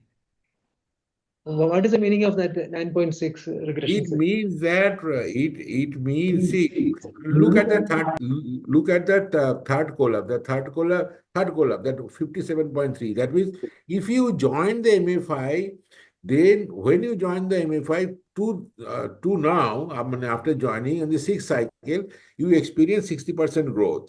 However, most of this growth comes from the fact that when you join the MFI, which is the first one, which is 41%. The rest is coming, that like about 10% is coming over the cycles. So that means every cycle there has been a growth of 10%. Is it that it does Correct. mean? It's a good picture, and it's क्या problem? But then we have to write it. Gigi, Yes, sir. I'll read out. Yes, sir. The monthly income, average income, Hmm. is 23,000 Hmm. after the first loan. First loan, yeah. It remains 23,600 after the second loan. It remains 23,800 after No, the that third is loan. something, loan income. Income, I am talking about income. I am saying income is 23,000 rupee after the first loan. Or yeah. Then another some 100 rupees increase, 200 rupees increase over cycles. It is too difficult to accept here, because loan sizes are increasing, business is increasing, and the income is increasing only by just 2-3%. And over 5-6 cycles, income has increased only 10%. No, but I do not know. I thought of one thing. We thought of one thing, because if you use a large part of your loan, suppose you get a loan value is increasing, that's no problem. Now, if you expend those money to, for example, to invest in your business, or you have to revamp your house, then will they count that as income? Because they will. That Sarkar is the point, Mr. Sarkar. So therefore, therefore the entire idea of that, suppose I get a loan, then I invest, suppose I build a house, I'm feeling better, I eat better. So the entire effect of this should not be taken only by looking at the income effect, but it should be also taken by looking at their buying durable goods or not. If you buy a durable good, then the next year you will not buy that durable good, right? So therefore, the effect of this microfinance should be judged as a sort of a vector in the sense that should be judged in the context of not only income effect but all asset effects. So that's why we said the economic effect is a function of income effect, asset effect, consumption effect, 10 effects. Maybe using all those effects, we can pass a judgment. That's all I'm trying to say. No, I think this is the explanation, real explanation, that this is not the average monthly income. This is the income after, payments of additional responsibility which the loan has created for them. What is that? As you said, supposing somebody has built a house and is repaying for that. Agreed. After that, whatever is left out is taken as income. So that means the explanation is this is the income after accounting for all the assets built or assets spent. Correct. That sort of explanation would then justify the same. Otherwise, No, agreed with you, completely agreed. We will qualify because average monthly income before MFI, so we don't have to qualify. We'll qualify average. We'll take the head also average monthly income after netting of purchase of durable assets and building of houses. Whatever it is, Whatever expense has been incurred on new assets, whether they are durable or non-durable. That amount is not counted into the income this time. Correct. We'll do that. No, still, sir, I'm not able to agree with that. That growth is just so very little. So marginal. No. Possibly. Does it mean that money is not getting used for the productive purpose? It is getting used for other kind of activities. Means why do you say that, sir? No, because first 3 cycles, if you see, the growth is, there is the growth of the income is nothing, you can say, hardly any amount. So in such a situation, was the money used for their economic activities, or they were used for some other kind of? As one explanation, as you correctly said, is that which is a part that we also said that this is income after adjusting for revamping of house and these, other durable assets and etc. So that will correct. Now, but if everybody uses that logic, but the loan amount increases, then the income after netting it off should be also little bit, at least increasing a little bit. So now everywhere it is seen in the second cycle, third cycle, fourth cycle, it is actually not increasing. So if you look at this, no. See, one thing that the explanation, Dr. Sarkar, is that since these are new initiatives and they are keen on taking care of all their unmet demands, maybe they are spending more on all those things. And the income which is shown here is actually after all that expense has been done. So that is the only explanation. Otherwise, for these six cycles, we cannot imagine almost nil growth over 10 years, 6 years. Why do you say nil growth? No, it is almost nil. If you look at the average size of loan, first cycle, second cycle, now the loans used to be only 2,000, 3,000, 4,000 earlier. Even now it is 20, 30,000 for the first time. But in due course of time, they are borrowing 60, 70, 80,000. Naturally, if the amounts are so large, impact also should be so large. But since they are repaying for all these assets and durables, maybe it is income after that. That I agreed, because it is also true that as the loan value, because suppose you are saying that you are going to revamp a house. Now, revamp a house could be a large revamp, small revamp, whatever it is, but it costs capital expense. It's just a capital expense. So therefore, people who are in the higher cycles are more affordable because they get a more loan. So they are more likely to spend higher capital expenses in their loan in those activities, and therefore the net income left after the durable assets does not show that big a difference if I look at the net income. So that I fully that I agree. Sakar, Hmm. I have two related points. So this income growth in the third column, you are showing 40.76, 49.67. Is that monthly amount? It is increasing by 49 rupees, 44.92. Yes, yeah, it is 23674 minus 15818 divided by 15818. Divided by? 158, that this my A minus B divided by A, that one. Okay. Now, on fourth cycle, the average monthly income goes down compared to third cycle. Likewise, third also goes down vis-a-vis second. No, sir, third is 23,856, second is 23,674, but fourth is 23,360. That's the Even I do have a question on this one. If you see this first column, second column, basically average monthly income before MFI, when we are this in sixth cycle before MFI, what does it mean? Like, is it like Before he accessed the MFI loan? Before first cycle, right? Yes. Okay, before first So cycle. that is why you can see that those numbers are a little bit stable, no? 1649, 15. See, Yeah. because But we are. in that case, like after sixth cycle also, it is increasing on 25,675. One thing I totally agree with you that most of our loans going to the either to the slum area or to your village. So we may not get that kind of hike or like increase in the profitability. I can understand because people are saying people are counted, your this capacity is counted, everything. But still, I have little bit because after doing so many cycles and everything, your just 9.60, it is little bit tough. 9.60, so we are going to remove. Let us forget the 9.60, but let's Between talk about the third column, and then we can see it is very difficult to adjust for how much money you spend on that on renovation. That is not I possible. I agree.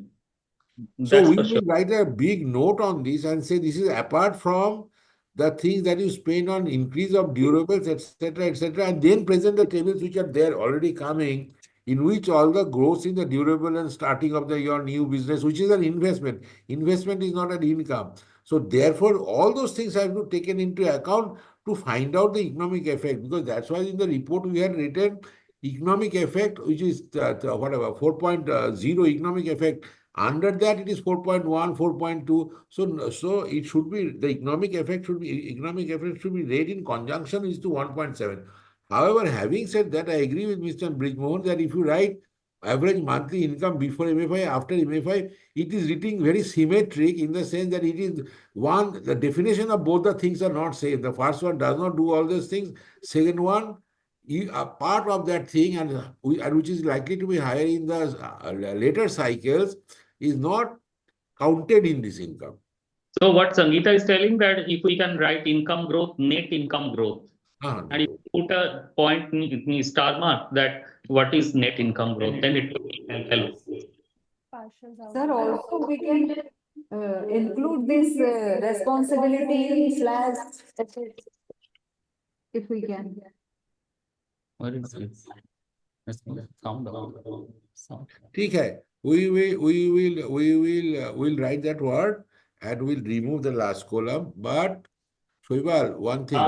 We'll send you, still because we did this analysis, what we will do, we'll send one draft for your eyes only. Yes. And we'll send one draft which we have removed everything, okay? Yeah. It's fine. See, these amounts look very reasonable to me if we really are netting, because the moment you take loan, you immediately buy, a gas stove or a bicycle or a motorcycle. And so that means every loan, there is a consumption pattern. Correct. So from that angle, the increase in income or whatever it is, net of that, these may be acceptable numbers. No, Yeah, it because could be, I agree with you. It may be correct. The picture could be the correct picture they are saying. But then the explanation is that the money is more used for the aspirational needs than the economic needs. Yes, sir. Because and it is such a coincidence, Mr. Bridgman said the first thing that is to buy what did he say? Bicycle and TV, and we have this consumption effect or asset effect. We call it asset effect, and then what assets you incurred. That is in the second slide. So we can say that this is net of income, and this is average net of assets. And then immediately after that we have 4-5 tables on which actually illustrates the point which Mr. Bridgman is saying, that they are doing something different. They are not getting the MFI loan and eating it up. They are not eating it up. They are investing. They are bicycles. They are doing free. They are TV. So those things are not getting. Then so we can always say no. Then we can add up 1,60,000 with their loan. That is their income only. No, after that. So the question is, yes, the fundamental question has been whether it is being used for consumption purpose or productive purpose. And it's a eternal debate that goes on. There are certain consumption which is very essential, including, for example, some money spent for education. That is good enough because it will bring some return over time. So that. But if you spend for buying saris or buying something else which is not really needed just because you got money, you are buying. In fact, some of the MFIs were also, they were giving loan and they're peddling certain products, including pressure cookers, saris, gold ornament. They are also selling simultaneously either by themselves or by their related parties. So that is there. That is why there was earlier guidelines were that certain percentage you should send only for productive purpose. Right. So that part is okay. But my only point is that in fourth cycle, how the monthly income is coming down. That is there any explanation? No, I don't think. Dr. Harun would have. It is not coming down. Of course, I can see that 23,856 and 23,360. It has come down. That there is no denying about the fact. But is it some error or what? No. We will go and check. There is no error. We have checked it. The point is when we give in statistic and estimate, but we cannot give it like that. Because point estimates. These are all point estimates. So if you do any statistical test, it will not be even significant. Now we can give this as a sort of a statistical band of 95%, but that is unreadable or unreachable to the. It's okay. If it has to be rechecked and it is found okay, then it's okay. Go ahead. Yeah, so we'll check that number. We'll check that and we'll check out for outliers. This one, we will check it for outliers. We will do it. But I'm sure in the statistically it will not be same. It will be the same. However, in the fifth cycle and sixth cycle, I'm pretty sure it will be statistically different also. Let me also add another perspective to the whole thing. See, if you see the income, monthly income, it ranges from 23,000 to 25,000. It's almost touching the microfinance definition of a poor household. As per the poor household definition, it is 3 lakh per annum. 3 lakh means its average is around 25,000 per month. It's almost touching them. So most of these borrowers looks like they have already reached the level of crossing that level. No, tell me one more. See, as per the new guidelines of Reserve Bank, a poor household is defined as one which has an annual income of 3 lakh rupees. Okay. Okay. So 3 lakh, if you take it into monthly income, it works out to 25,000. Correct. Any household crossing 25,000 per month income, is out of microfinance fold. So I'm saying that most of these borrowers are touching that cap. So, but they are still in microfinance. So, that's a good point. Then by construction, they will soon come out of microfinance, right? I mean, they cannot be. That's what you are saying. 3 lakh is the ceiling limit for being be considered as microfinance, and they Annual have income. just touched it. Annual income 3, and they have just touched it. Correct. That's what you are saying. Cycle, sir. I mean, I'm little worried about that part only. Even the first cycle are also saying that he's touching that. Even sixth cycle is also saying that I'm touching that, or I just crossed that. Yeah, but that is true. But it is also true that we have this zero cycle people. This is 8,000 compared to the beginning average before monthly income before MFI, which is 16,000, which is almost half of it. So that it also means that there are a large pool of people who will take a lot of time to even who can be taken into the microfinance because Right. microfinance need Sure. and they can be developed over time to Right. cross the limit. But that is true. That is true. Because at the end of the day, if 3 Same lakhs some- is the microfinance limit, then after microfinance happens, then you would probably expect that the sixth cycle, fourth cycle, people should cross the microfinance and go to a little bit more formalized system so that other people can come in and join the queue from the back. So that way, this figure actually shows that the zero cycle households average income is almost half of that. So there is a potential scope of microfinance touching really the lives of many people who are not yet covered. Yeah.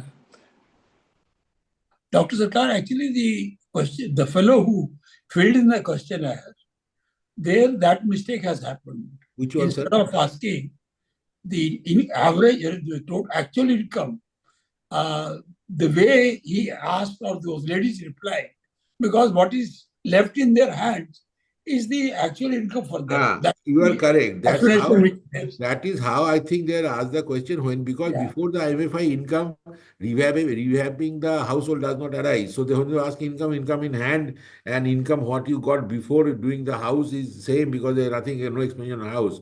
But here you make the expenditure and you say, आपका हाथ में कितना बचता है? That is how. Same. That's how they answered the question. Yeah. So we'll do that. Bharti, just do. I'm coming. Do from this. Yeah. Give me 1 minute. Bharti is presenting the asset effect, but you shall see there are huge, as you said, in terms of TV before, refrigerator before, cooking gas before. There are huge effects. Huge. I mean, just give me. Excuse me for 2 minutes, please. So as we saw in the last slide, there were some increases with respect to income after accessing MFI loans. In addition to looking at the effect on income, we also would like to understand if they've been spending on building assets. And when it comes to assets, we've looked at ownership of television. We've also looked at ownership of refrigerator, and as well as whether they've been using clean cooking gas, which is use of LPG. So as you can see, we've marked these columns in yellow to indicate that, across all the cycles, respondents have reported there's been increase in the percentage of respondents using TV. For example, if you see the cycle 1, 64% of respondents earlier stated that they had a TV. And after accessing loans, 72% of respondents reported that they have a TV now.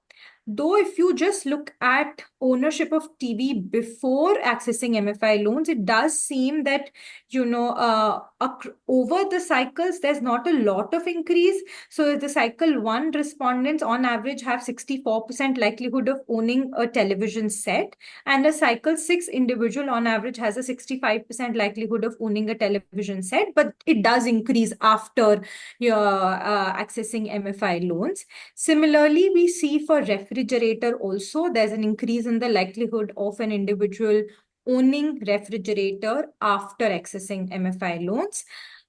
When it comes to looking at using LPG, close to 90%, it ranges from 87 to 91%. Close to these many people report using LPG. Of course, there is this issue of fuel stacking in India. So they may also be using, in addition to clean cooking fuel, other polluting fuels like kerosene and firewood. But this is where they're simply asked whether you have an LPG and you've been using LPG for your cooking needs. But that has also increased. We see over time. The point is, ma'am, you have I am not able to understand. So you have in the first cycle, 45% people had refrigerator. Yes. In the second cycle, the percentage dropped to 43%.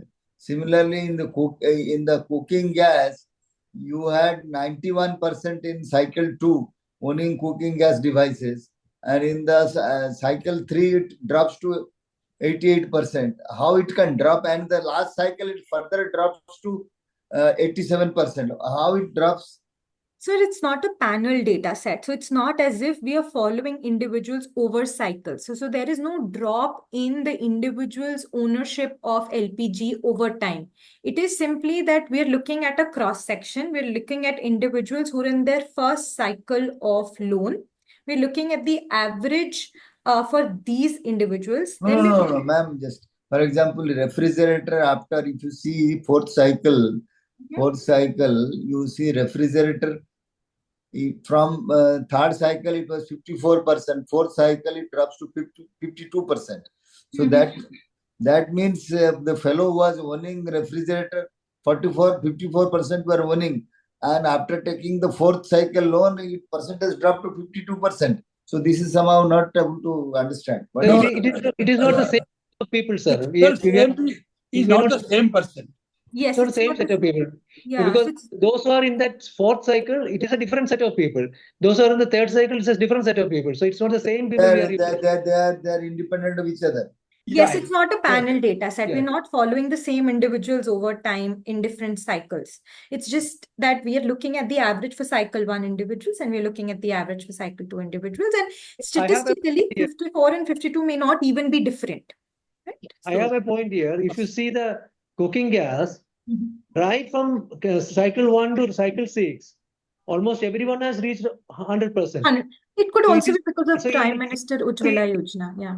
The microfinance. It could be because of the government's push for that Ujjwala scheme. Yes, absolutely. It could, but it's hard. So these are unconditional averages. It's hard to, specifically say how much of it is because of Ujjwala scheme and how much of it is because of MFI. And that's what we're trying to do when we're running these regressions. So the 9% increase that you saw in income in the last table, also there we tried to remove the effect of the fact that some of the increase in income after people take MFI loans could be because they're more educated, or could be because they're involved in professions which give them more income, or could be because they're older people, right? Or could be because they're living in much more developed states. We have removed all the effects. Some of those effects actually lead to significant increases in income. And they could be correlated with higher loan levels also. And they could be correlated with efficient functioning of MFIs in those states. Now, that 9% increase that we showed was due to a regression where we removed all those effects and we were saying that's only and only because of MFI. Similarly, here we are looking at much large effects. Now, a part of those effects could be due to, these policies that are happening at the macro level.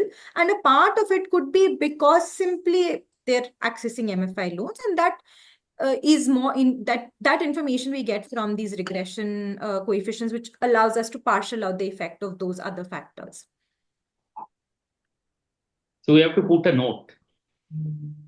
But it's not convincing that cooking gas part is absolutely, because everyone, right from the cycle 1 to cycle 6, everyone has reached almost 98-99%. So actually, even as per the Ujjwala Yojana, the first cylinder was provided free of cost. The second refill and further refills was still charged. You had to pay 1,600. So it cannot be that the entire increase is due to that Ujjwala Yojana. So highly unlikely. We are not sure how are they regularly using it. Or they are one-time user and all. But I'm saying that this needs when you present it in the report, it needs not a bit of explanation on that. Some notes are to be given, and for example, this is not a panel data. Also, you have to add that. Yeah. Right. So all of this we've mentioned in the report, but when we explain the data set, we'll explain this thing again, that it's a cross-sectional data set. Yes. Right somewhere. Yeah. So we also look at whether they've been able to improve their dietary diversity, which is an important indicator of their health and important marker of nutrition. When it comes to dietary diversity, we would like to understand whether they've been consuming better quality cereals, what's the consumption of eggs before and after milks. These are different food groups that we've considered, which is a norm in the nutrition literature to look at whether this food group was consumed after a certain intervention is introduced. So as you can see, we've marked those columns in yellow where we see some effect. So as you can see, with respect to consumption of better quality cereals and with respect to consumption of fruits, there's increase in the likelihood of these consumptions. However, we really don't see any impact on consumption of, say, eggs, milk, probably because most of the people report consuming these food items before accessing MFIs as well. There's slight decrease in the consumption of fish and meat, but that's probably compensated for by consumption of fruits and better quality cereals. Particularly with respect to better quality cereals, we do see an increase here. So this is a pure consumption effect. The last slide that we saw was more to do with assets effect, with the ownership of so now we also want to, Mr. Harun did point out that, some of the loan amount could be used for education, better education outcomes of their children. So here we understand. Bharti, one thing, Yes. Bharti, Yes. I mean, see, this milk consumption is basically for your kids and others. These adults, they generally do not think, if it is not North India. So, I mean, how come it has dropped? If we see that at the aggregate level, your this one, then your meat consumption, it's fine. Meat, fish, it may happen. I don't know, but still, it is showing significant. Like from 78%, it dropped to 75%, 79 to 75%. Why did it happen like this? It's surprising. It is surprising, you are right. Yes. And we don't have a definitive answer for why meat consumption has gone down, even though they have access to increased funds. Right. One of the explanations could be that now early, so if they were consuming meat earlier, now some of the money that they were spending on meat, they are now choosing to also spend on maybe increasing their consumption of other food items, which is what is defined as dietary diversity. So it may be the case that they're still consuming meat, but their consumption of other food items has also gone up, which is a good thing, which is not necessarily a bad thing because their diet is more diverse now. Okay. Slightly difficult. So when we look at the education effect, so I mean, these are the graphs. The graphs are slightly not clear because you see overlap of a few lines. The table would make it much more clear. Yeah. Essentially, the point that we're trying to highlight is that when we look at whether these women are enrolling their girl and boy children to school after accessing MFI loans, we don't really see an impact in the likelihood of their children getting enrolled, particularly girl children. We also don't see any improvement in boy children getting enrolled. But what we do see is that there's an increased preference for private school after accessing MFI loans. And we all know that private schools are much more expensive than freely available government schools. Now, as you can see, cycle 2 people, there's a 57% likelihood of enrolling students to private school as opposed to 50% earlier. Similarly, you see cycle 6 individuals increase in likelihood of enrolling in private schools. So some of the money that they're getting, probably they're spending in enrolling their children to private schools. Just one here, the girl child attended the school before is 76%, and after it is 75%. Same thing, boy attended 79%, and boy after that is 77%. What is it? Yeah, so we do think that a part of the slight decline could be because of COVID.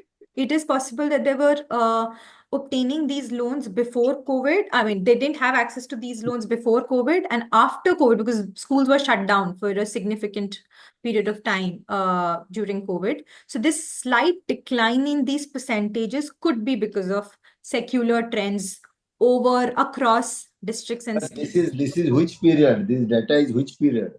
The Data is data a was recent- collected. The recent- data was collected in this July.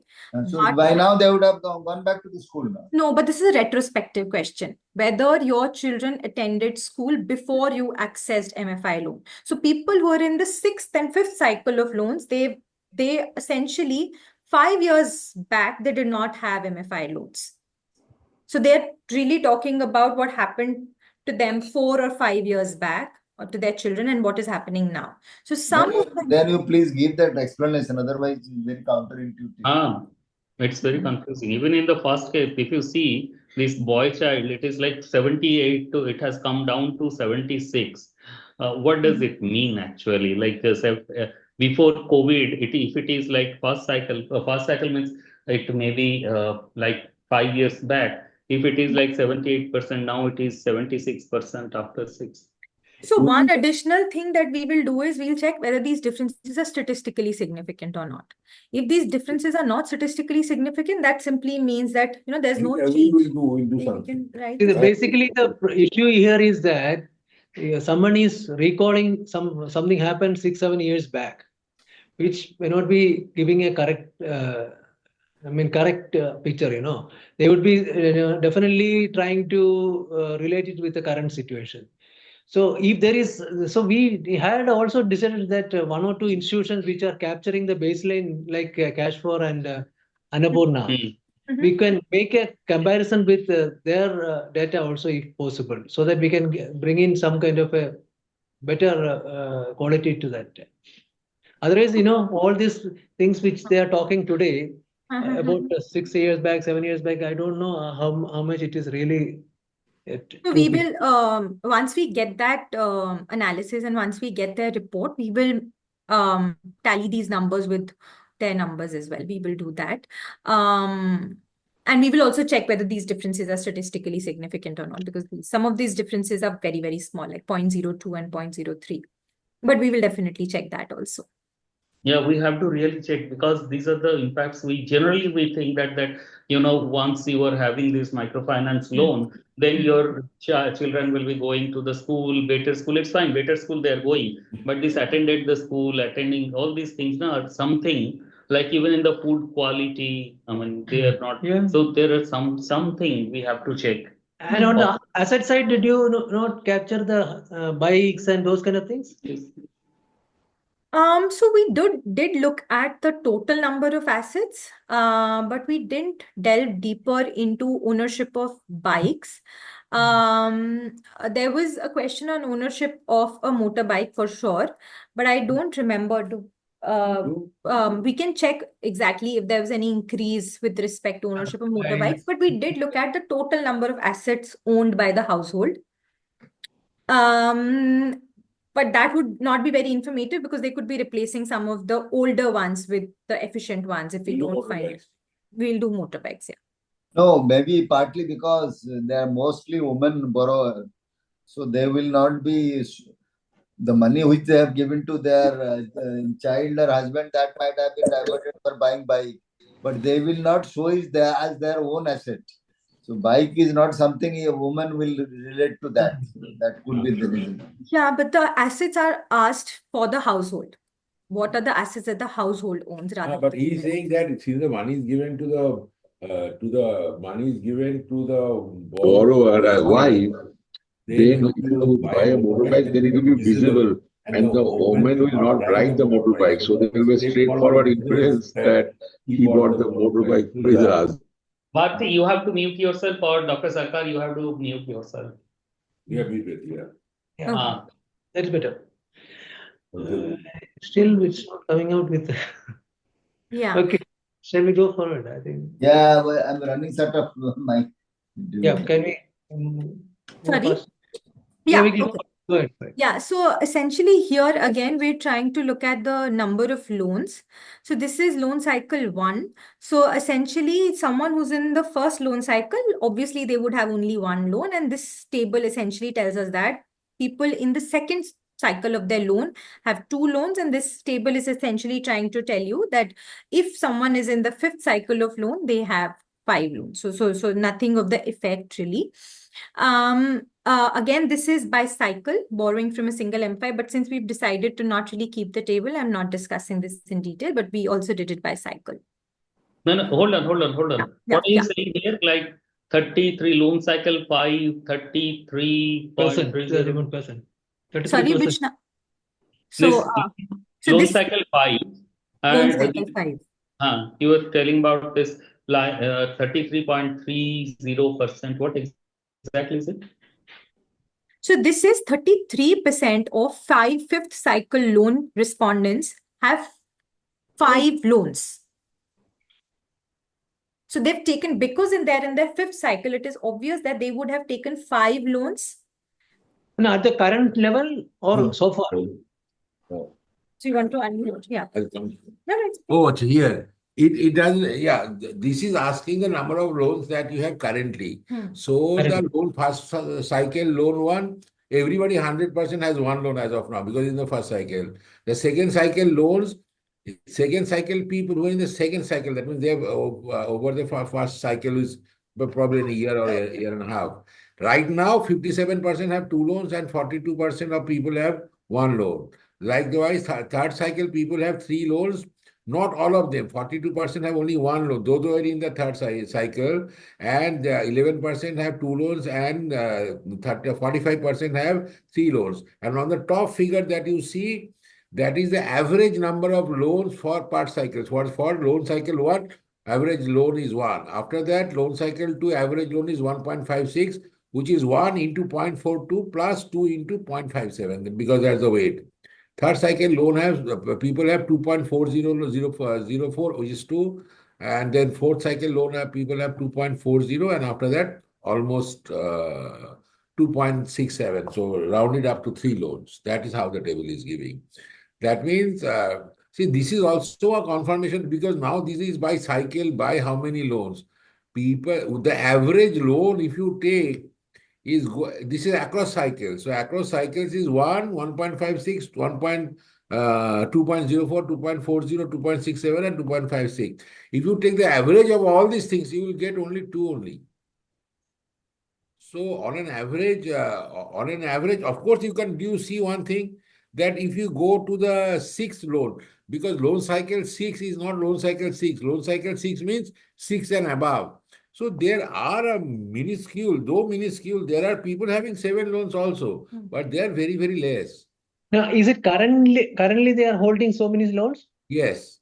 That's quite a big number. No, So, percentage-wise, it's very less, no. Dr. Sarkar, can we, like, these are the loans, no? These are the loans and these are the percentage. So, Hello. Higher loan percentage-wise is very less, no? Hello. Fine. So, in the, yes, Arun sir, we are getting you properly. So, what does this 24 on the loan cycle 6, this your 6 loans. So, what does it mean? 24.09. Somebody who has taken 6 cycle has 6 loans at the moment. Is it that? Or Yeah. 20? No, only 25. Out of 100 borrowers, if there are 100 borrowers who are in the 6 cycles, of that 24 people have 6 loans, 50 people have only 1 loan, 15 people have only 2 loans, 5 people have 3 loans, 1.82. 2 people have 4 loans, like that. Not everybody has 6 loans in the 6 cycle. Then agreed. 24%. That's a big number. So 6 cycle, 6 loans. I don't know. It could be correct also. Maybe it could be correct. Could be correct. This is the slide. No, but this can't be outstanding at this point because he gets 6 cycle after repaying the 5th cycle loan. So at any point of time, loan outstanding will be 1, or if he has given an additional housing loan or something, it could be 2. It can't be 6 loans. No, sir. Can be. They borrow. They borrow from different. No. Their average is now 2. They are telling average is But 2. the average Then is how? but sir, the average is it averages out to 2 only. If you do it as a total, it will 2.56. This is only saying that at some people have like that. But in the last meeting also people are saying that they borrow from as there's a limit of borrowing 4 loans at the same time in a That's what I cycle. think. It could be correct also. This From a particular MFI. And if you do not believe that table of, I mean, not believe in the sense that if that thing is not a nice representation that they are borrowing from one MFI, so if they are borrowing from 2 MFIs, and if the upper limit is 4 plus 4, which is 8, it is possible that they are the 6 cycle people, so they can get that. No, if 6 cycle, 24% people have got 6 loans, and we have said that they can't be borrowing from one MFI. They must be borrowing from at least 4 or 5 MFIs. So this goes against our 99% only one MFI. That data and this data will not gel. Exactly. That is true. No, it's contradicting. Basically contradicting that slide and this slide. No, the number of but you are comparing averages and you are comparing an extreme, because on the average MFI borrowing, how are we borrowing from that? Though 99% is there is 1% of people borrowing from more MFIs, right? And then we are not, also not 1%, Sarkar sir. It is 24% people. That's the point. Single MFI could be that also. What? So it could be simply loans from a single MFI. So they are saying that it is not possible. So last time only when you discussed, it is said that from a single MFI you can get 4 loans at a time. No. Is it correct or not? It's not possible. Is it legally allowed to the maximum loans that you can access at one point of time from a single MFI is 4?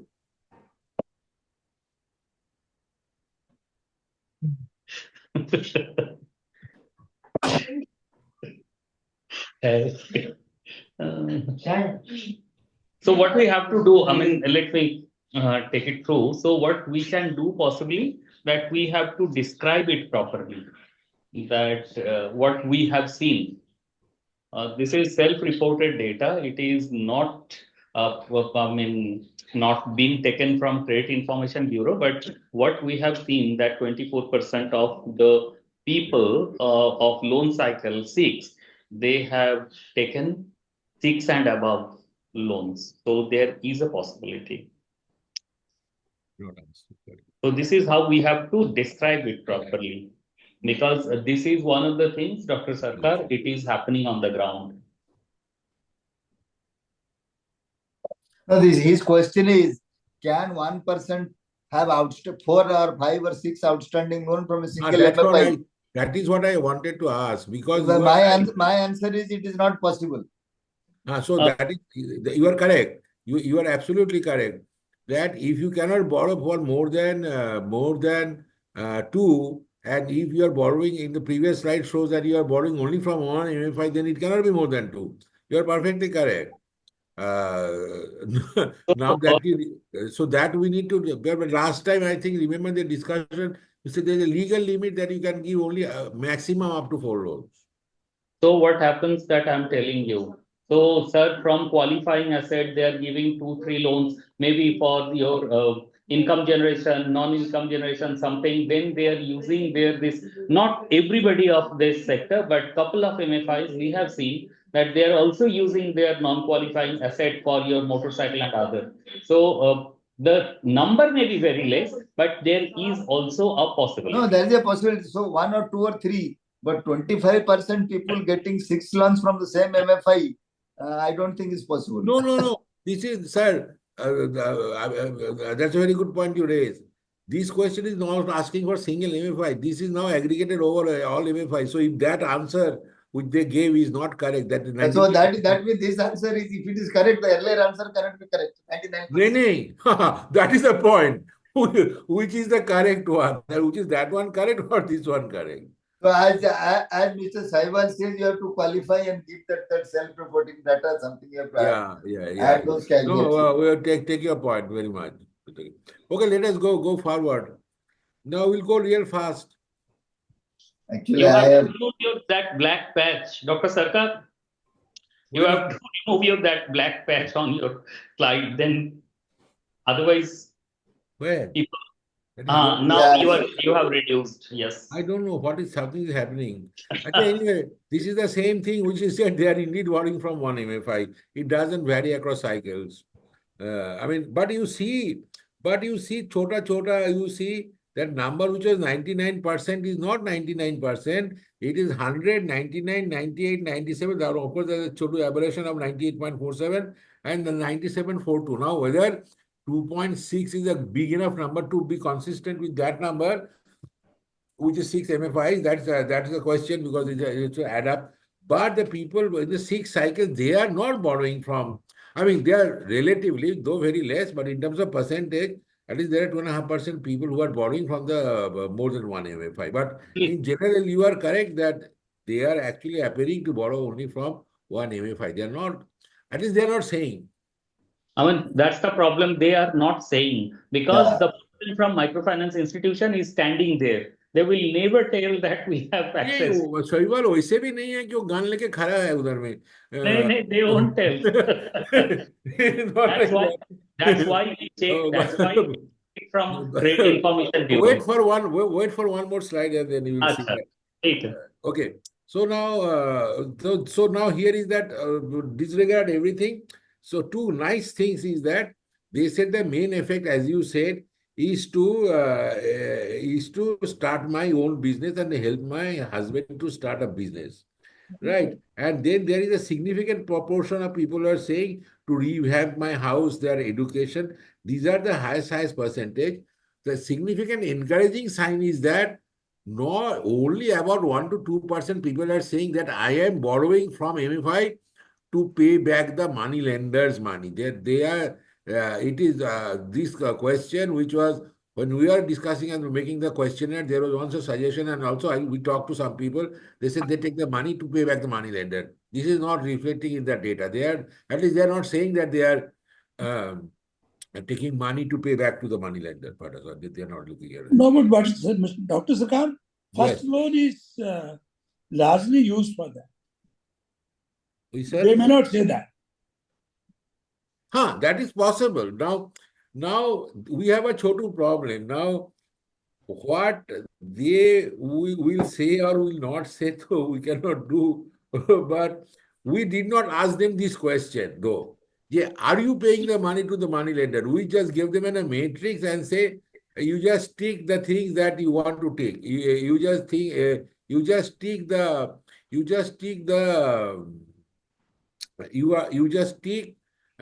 most important. No, because if you say the top reason of your loan. So they ticked it. We never asked the question, are you taking the money to the money lender? They're given the schedule. The schedule is also attached for your report. No, but the first 3-4 columns give a very good picture, Yes, that's what I'm saying. So it's assuring a picture, for anybody to read. Yes, that gives a very good picture, and even the yellow line is also a nice picture because there is a presumption that we take the money to borrow the money, pay the money later. I agree. Okay. Repaying the money letter will not be a big, really a major issue, Sarkar Saab. No, I'm saying that taking money from the MFI to repay the money lenders is not that big a major issue. No, and it is something good, yeah. It is good, and that's what I'm saying. But if they are borrowing for the purpose of repaying another MFI, then it is not good. That's what that is, we did not ask that question. But as you correctly said, if they are borrowing from only one MFI, then there is no question of paying the other MFI because it doesn't exist. But I thought that this is a good statistics because even in my discussion at the time of, there are other people who are working in development economics, they say they take the money from MFI to pay the money lender because the money lender is a sudden, you use the money lender suddenly in emergencies. So you have to pay him and then you take the MFI people money and pay him. It is not happening. It's a good sign. Okay. Earlier, one earlier slide, you had said to help the husband was 65% and start business was 62%. Here it is 36 and 24. So there are no inconsistency, I presume that. What is that, sir? In the earlier slide, in the beginning, you had said purpose loan details. If you go to the loan details, Yeah, it was showing both the same bar. That's what I was asking you. Is the same. yeah, 65 and 62. 1 and 2. 65 and 62. Here it is 3624. Is it okay? That's what I'm trying to. Okay, got it. What you are saying.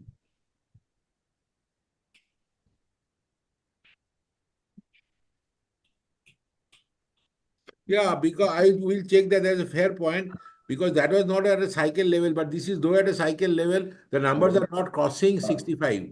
I mean, none of the numbers are crossing. We'll check that. Check that. Yeah, please recheck. Yeah. Yeah, okay, we'll do that. So, however, these are the highest response that is, oh, I know that is why it is possible. Correct. Here they are supposed to, maybe the way that they ask the question, because there are 10 questions and you can take one or all of them. Here you cannot take all of them. You have to take only the topmost. That is what it is saying. So Yeah. here, the topmost Okay. part, this is the topmost percentage. Then it is okay. That is, it must be adding to 100. Yeah, it will add to 100, sir. You will add Yeah, it and it will add to 100 all the time. So this is the topmost. That's why there's not inconsistent. We have to just write that. This is the topmost. Yeah. Even then, please recheck, because the gap is. We'll check for sure, sir. This is a very good point. And we have to write this is the topmost, because otherwise these numbers are half and there is no number greater than 40, so that it can never go to 64. We'll check that question. Thank you for that. Now, so these are the probabilities. So we ran some regression, then we'll not put this is some odds ratio, we don't want to explain. But here we ran some regression to say that what is the probability of starting a new business, that is the percentage is given. So we see that in the MFI loan, for every cycle, it is like a 2/3 probability that you use the money to start a new business, which is also tallying with this number that you shall see. Only in the last cycle, we see that percentage, that money that being used to start something of a business jumps to about 10 percentage point, probably because in the last cycle, the amount of loan that you get is much more. So therefore, in the beginning, you may be, business is a very nebulous concept as to what is the consist of a business. So even if you get if you get 20,000 rupees, you don't start another new incremental business. Maybe at the highest level, you can afford to that. So that percentage is coming, and 2/3 of the people are saying that they are taking the money to, at least they're saying, to start new business. In six cycle, what is the number? What percentage people are going for new business? 75. 75%. 3/4. Oh. But this is not reflected in the monthly income. That is my issue. The monthly income which you are showing, this is not getting reflected. If they are using it for the productive purpose, for income generating purpose, and 2/3 of them are using it, definitely there would have been some more increase as far as the monthly income is concerned. But the 6 cycle people get 3,000 rupees more. Look. Hardly, sir. 3,000 from first cycle to last cycle is 3,000. That's all. No. After that. I know. Yeah. I wish they got more. Okay. 3,400. Yeah. Yeah, that 3,000 or not 3,000. Yeah, 3,000. 2,400. 30,000 rupees. Acha, now borrowing from moneylender, this Mr. Harun asked us to do this moneylender also, we did it. So what we are seeing is the following. The borrowing from the moneylender in terms of its quantity, in terms of its use, is not declining too much. Before and after remains almost at the 30% level, etc. What is declining significantly is the incidence or the incidence of borrowing from the moneylender. That means you still borrow, but the amount that you borrow is less, because they are not telling us the amount. They say, because how much you borrow, what is the percentage you borrow. So before and after so we just did the percentage of people who are borrowing 50% of their needs from the moneylender, and that comes down before whatever the number was there, and you see there is a huge drop in the people who are now borrowing intensely, in some sense, 50 cents from the moneylender. That is something which we find, in the study. Now, and on the fourth side, we have said, we'll come to this for a moment. We disregard these two columns. We are going to come to this column in another table soon. I mean, I have a question, Dr. Sarkar. Yes, This sir. you're borrowing from money lenders, this, what does it mean? Like, it is like when it is like before loan cycle, before 28%, and after loan cycle, this is 28%. Where is that? Borrowing from money. That means in cycle one, people who are before money lender, they used to borrow from the money lender, same proportion is borrowing from now also. However, the proportion of people who are borrowing more than 50% of their needs from the money lender has come down, has become almost half. That is the idea. 3.18 to 2.1. 8.1 to 2.1. But there is no justification for same percentage borrowing from money lenders even after taking MFI loan. No, it is not like that. If you really look at the numbers, we did not go into that. Really look. If you look at the after the number now, if you look at decimals, then it is fine. 28.26, 20.02, 34.57, 30.59. That's the higher. 38.26, 35.55, 39.29, 34.12, 39.15, 34.74, 40.30, 41.73. So it has come down in that sense, but we don't want to, because that numbers are of course lower, but the incidence is much lower. I mean, even lower, that we can say like that. So what percentage of the respondents were still borrowing? Do you have any such information? Yeah, that is same thing. 28% cycle one people are borrowing, 35, 34, 35. 28% of the people are still borrowing from the money lender. Oh, that has gone up to 41% in 6 cycles. So, Gigi sir, it seems that whoever is borrowing is still borrowing. It's just that those who are borrowing a larger share, that has come down, after the use of MFIs. Quantum of borrowing. The quantum. Has come that is why I'm saying that quantum has fallen. The incidence is same. The quantum has fallen. That is what is coming out. Because you see, I do not know whether there are still some in the focus group discussion. They are saying that we need to borrow like this. Suppose I'm revamping a house, and the people are saying also in your next slide we will show that they're saying I'm revamping a house. I need 1,25,000. I get 1 lakh, I'll first go, and they are very smart also. We call them no financial literacy. It's not like that. They'll first go to one MFI and get 1 lakh. That MFI will not give him 75,000. Will give us, then go to second MFI and get another 25,000. Then he doesn't have any more access. Then he'll go to the money lender and borrowing. So as the proportion of as the MFI lending increases, it may not be possible that the lending is good enough to cross the limit that he wants. So he will continue to borrow from the. The point is that the 6th cycle also, if they have 42% of the people are still depending on the money lender, then what kind of financial inclusion or what? No, the aspirations of the 6th cycle people may be different. Yes, sir. Gigi, I'll explain. What happens is, supposing somebody has fallen from the tree. Money lender is the person who will give within half an hour. Right. MFI cannot give.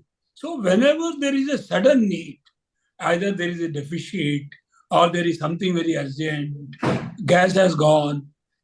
So for very quick amounts, small amounts, they keep going to money lender.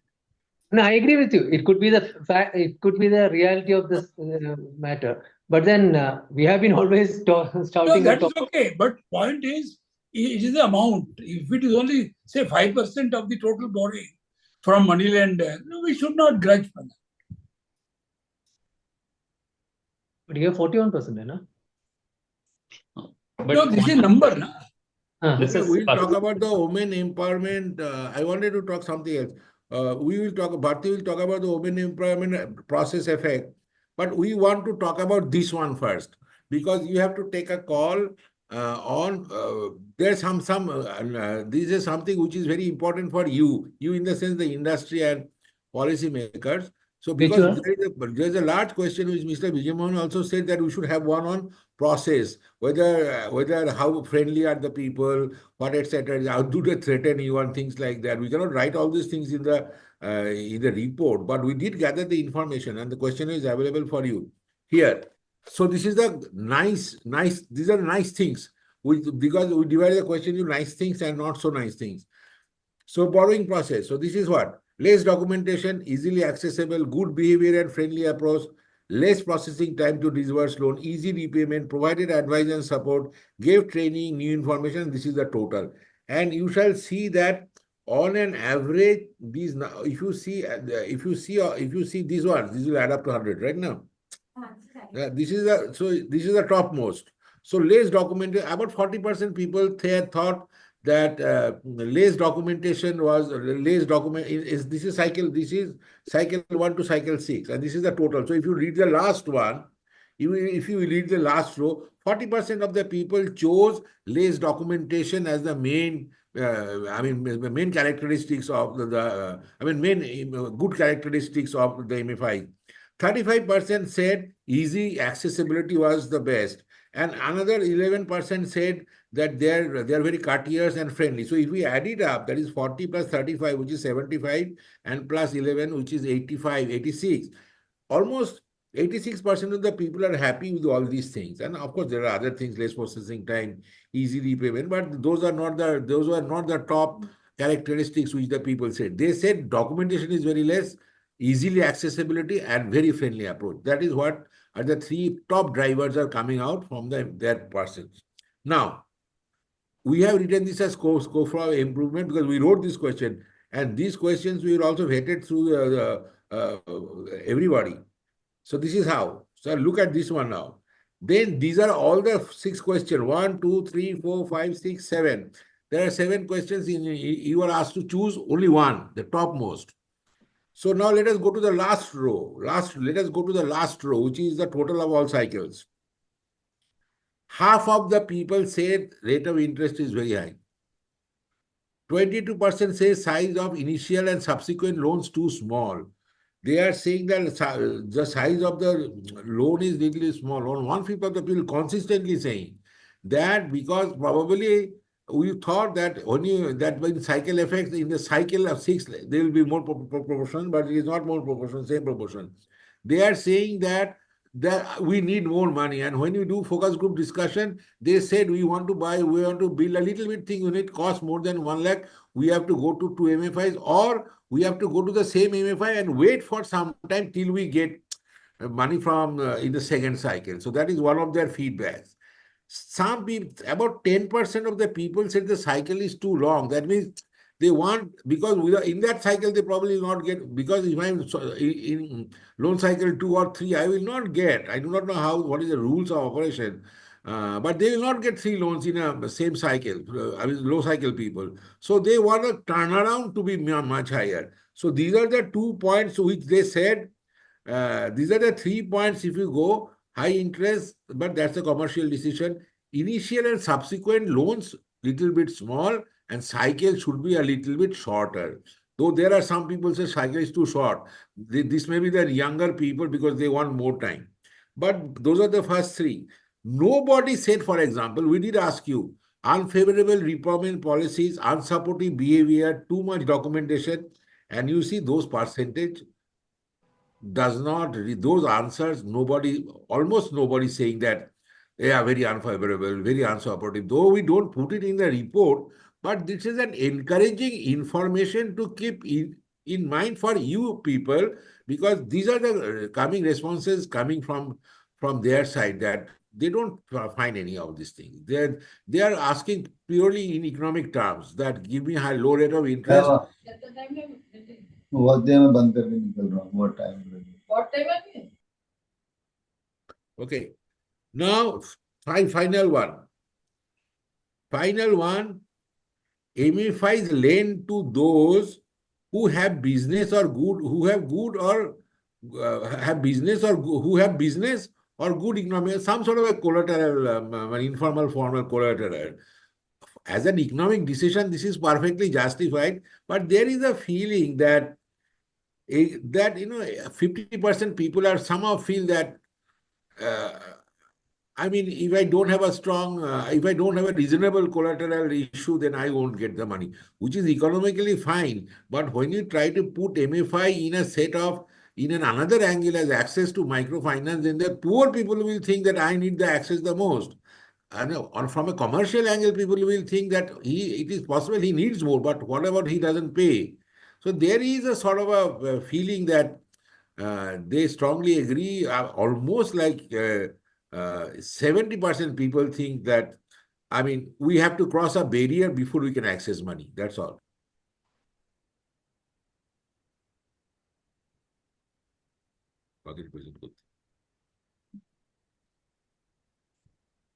Okay. Dr. Sarkar, there is some self-selection also. What happens? There are groups. So only those members are included whom they are confident of, honoring the repayments. I'm talking about the group, not the MFI. So from that angle, yes, certain amount of minimum prosperity level so that it inspires confidence in other members. Yeah. Yeah. No, I fully agree with you. I'm not saying at all. I mean, being an economist, will never say that. I mean, we should lend because I mean, we can. If we are very kind to somebody, then we can lend the money. But next year we cannot lend, if I don't get back the money. But there is a feeling that, in some sense, that I also need accessibility. Maybe MFIs will slowly come down the ladder and try to help people who are not also there. But as I said, the focus, I don't know, we don't want to write anything of these things in the report because we are not writing an academic paper. The 6-cycle people are almost ready to fly. They should be flying out of the MFI window, and more people who are below 1, they should come. And there is a general feeling, because this is surveyed by cycle 1 to cycle 6. So it is unlikely the cycle 6 people will say like that. And maybe, but Dr. Sarkar, even cycle 6 is a small for bank.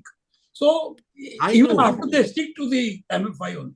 Correct. But then they are uniformly reporting by saying that we need more money and the cycle is too long. That means I can't go to the next. So either you increase the amount, but if the amount increasing is not possible because some capacity constraint, then at least reduce the tenure, which simply means that I can access little bit more loans in a same fixed calendar time. That's all. So this is the feedback that is coming from, and this is an overwhelming percentage that is coming.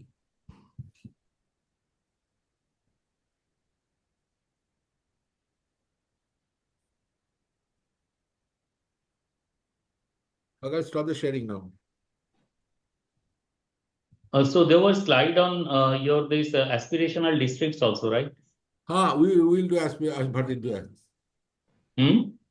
We just skipped all of them. Okay, let me tell you, because we thought that was more. So let us understand that what we have, and then you tell us what you want to do.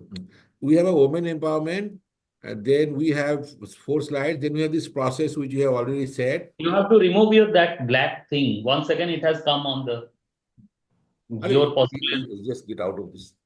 I think that is mirroring it. That's why this is you want to get out of that. You have to minimize something, then Has you it have gone? Because it is putting almost 1/4. Has it gone? No.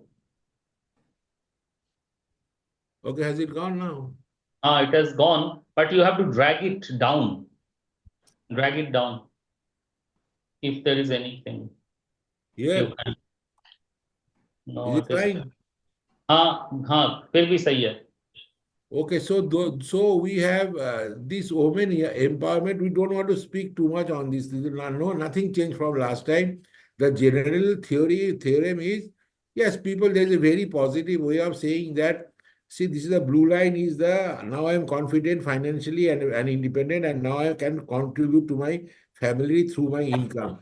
And these bars are 6, 7, 8, 9. 1, 2, 3, 4 cycles. So you see the blue line, the dark blue line, and the total blue line. If you take it, it crosses 80%. So 80% people are overwhelmingly basically saying that we now feel much empowered and we can take decision financially. I feel financially independent and I can contribute to my family through my income. and I am now having a say in my in the decisions that is happening in my family.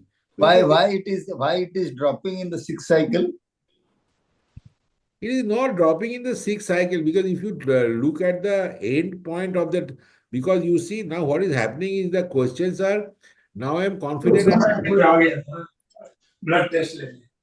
Then the first question is that now I'm confident, financially independent. Now I can contribute to my family, how income. Now I can ask to have a say in the important decision of the family. In some sense, these are all correlated responses. So it may be better to see the end point of the blue line. So that is okay. Very stable. So it's almost sixth cycle. It is almost accepted. There is no further incremental change. Yeah, that is like that. And if you see the straight line up to the blue line, sir, up to the third blue line, then you see almost same, because people are saying, oh, I mean, he's not saying that I'm financially independent. Now, he was financially independent, so one cycle mein ho gaya. Now they are saying much more. Now I can contribute to my family through my income. So this blue line, which is second blue line, is the highest for the sixth cycle.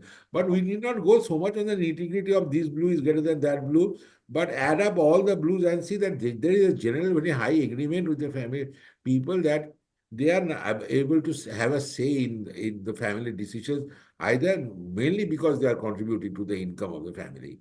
So this is one. Then there is educated people, so women empowerment, recognition in society has increased. So similar. I mean, these are what is recognition, we do not know. I mean, but there is a general idea that at least they're feeling like that. So, and then these are whatever graph you saw. This is the whatever graph you saw. These are the numbers. In case you don't have the graph, so you can see these numbers on the table. So this is the same thing. Now we talk about the borrowing process. Now we did this one. There was a direct question which we did not construct anything. We just do you feel happier? So as somebody who said, Mr. Harun said, whoever it says, somebody said, or Shoibal said, that in the fourth cycle, we see, I mean, the first persons are always very happy because he was not there. It's probably a base effect. That means you are not there and you feel happier. But generally, the birds are here. It is true that the birds on the fifth cycle and the sixth cycle so are a little bit lower. So because maybe there's some diminishing margin in utility, because he was already happy, now wants to be more happier. So it is not happening, but that generally, if you look at the 60% mark, it is generally crossing. Now, change in life after accessing MFIs, you again see the following thing, which is really is happening. The first one is always is high, fourth one is high, and the fifth and sixth high.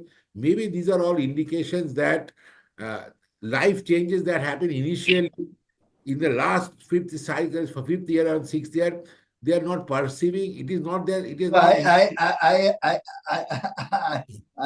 have a very intuitive question to Gigi and Brijmohan Saab and Saibal and Professor Sarkar. So I think we should, after fourth cycle, there should not be any JLG. They should go for individual loans. Well, very good. I think that's a good suggestion, but that has to be adopted by the industry. Because all the marginal utility is declining after fourth cycle. Yeah, so they are looking for bigger loans. I was also thinking, because you know, when we go to Bangalore and then one place, Mysore, then they were saying, I want individual loans. So you want individual loans because I want to build house. And now other people in the group don't want to build house. They want to build they want to bicycle. So they want to individual loans. It is a consistent graph that is coming on the. So it is JLG based microfinance loan gets saturated at the fourth cycle. So after fourth cycle, I think they should be allowed to go for individual loans and go for microfinance. And it will also jail with what Gigi is telling, that they are crossing 3 lakh. But only we have seen some shift in individual lending. The portfolio is growing over there. But our problem is that who will manage the risk? That's how we could manage the risk somehow. It is not really very legally. That group pressure will not be there. So that is. And also, like if repayment is not there, then we are of nowhere. No, but now, of course, with all due respect, now that we have got so much of algorithms, AI and credit history is built up, So if somebody has gone through 4 cycles and he has shown some discipline, by now he would have understood the repayment ethics and repayment culture. No, agree, sir. And he has developed some expertise in entrepreneurship. So at least you can find out the fellows who have got entrepreneurial and productive capacity. Yes. And they can be easily moved to individual.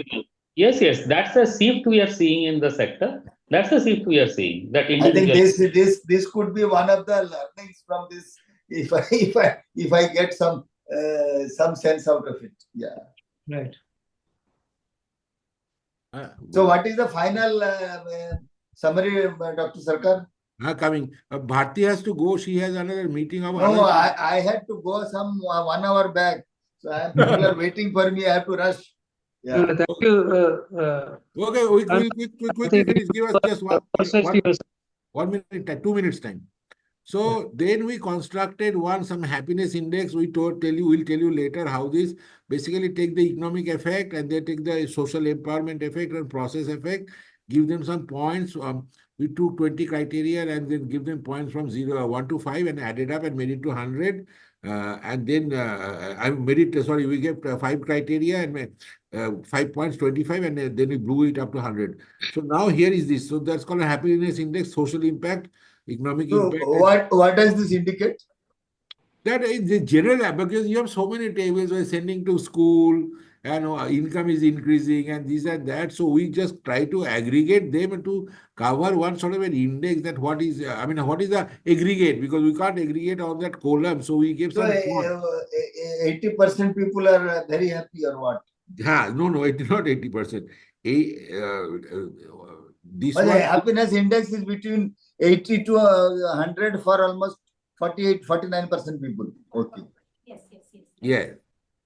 No, for 80 to 100, 80 to 80% of people, 80 to 100% have people reported a happiness. So it's essentially, he's right. So the happiness index, close to 50% of the people report that they have happiness index between. Oh, acha. 80 to 100, correct. And almost 50% were 80 to 100% happy. Yeah. Correct. So this is one just indication of that. Now we do not put regression result. That is how this increases by cycle. Now then we have a zone-wise analysis. I don't think we'll spend time. I think that if you can show yeah. So we have this zone. We have a summary of this. You read it for yourself. But in zone, I have got one small question. Yes.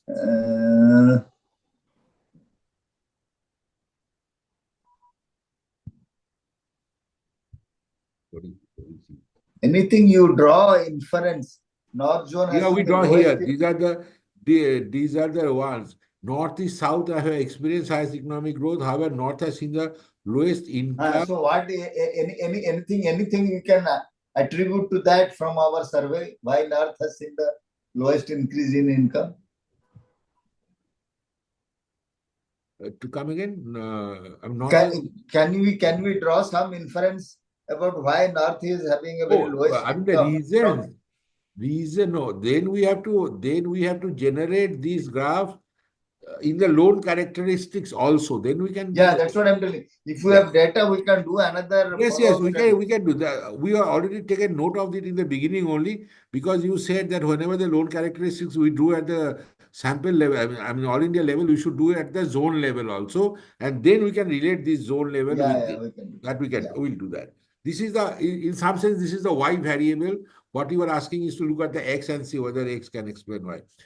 So we'll do that. Until we do that, this is only a statement. Yeah, it's fine. So I'm not going that. The point that we want to make it out is the following. So this is all the tables are reproduced. Then we have education effects and private school and things like that. All the tables are there. There is a big difference across zones. That is the first observation I want to make. All the tables are there. Everything that you have seen there. It's very difficult to say now. If you do want to say in terms of states, you have reproduced the states also, then you shall see a big variation in the income growth across states. So therefore, the number that you saw in the cycle level is different than the uniformity in the cycle level is different than the uniformity in the state level, simply because of the fact that the microfinance history is like it did not start at the same time in all states. So in some states there will be proportion of 6 cycle effects will be much more than in other places, other states where the cycle effects were much less because they started less. So therefore the variation in the income growth and other things are much diverse across states than it is across cycles. So asset effects are there. We are not talking about education load effects, etc. I will only talk about aspirational district because you asked. Because this is what is the aspiration. We had 800 samples in the aspirational districts, and the and the light blue bar is for aspirational, and others are non-aspirational districts.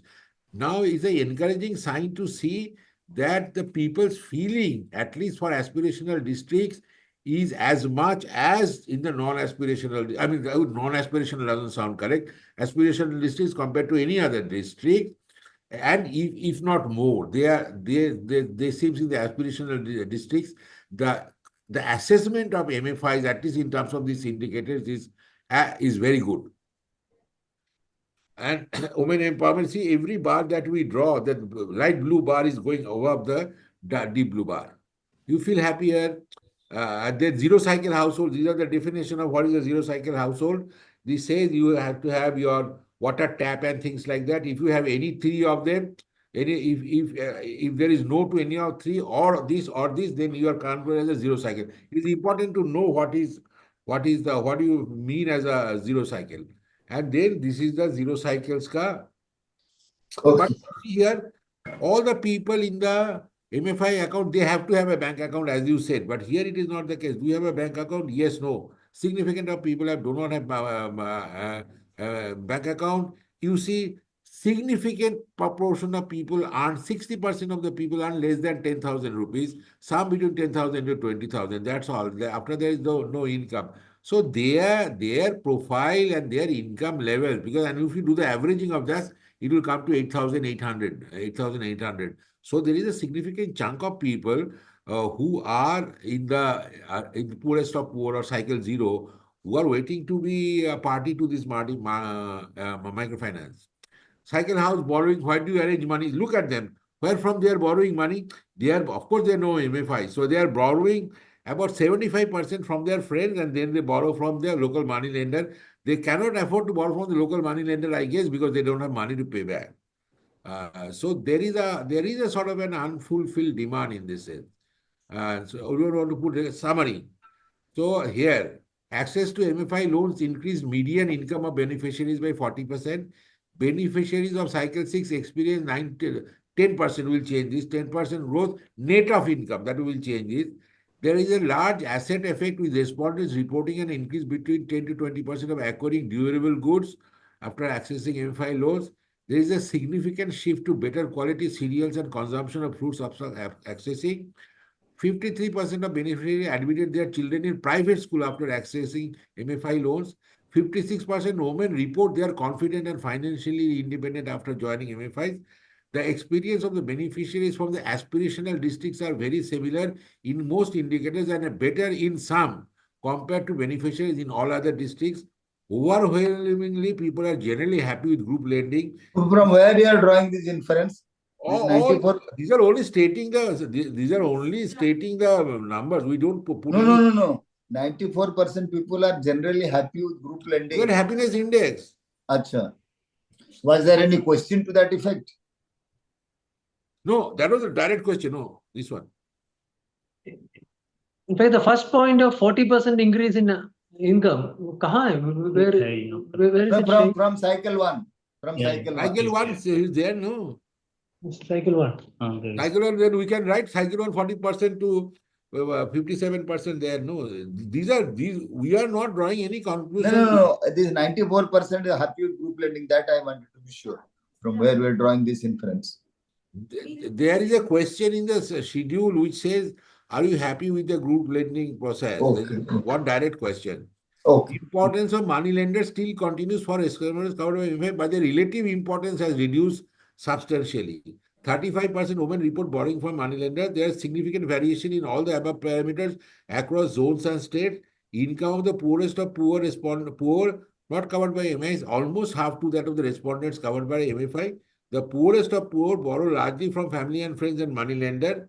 And then we have said like this: microfinance seem to have touched the lives of the people in the terms of office, economic impact and effect, and social effect and empowerment. With further improvements in coverage and process, microfinance has the ability to improve the lives of the people even further.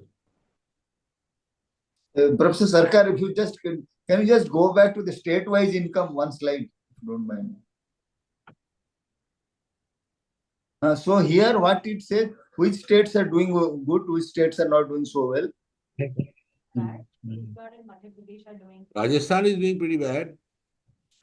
Rajasthan is doing badly. Yeah.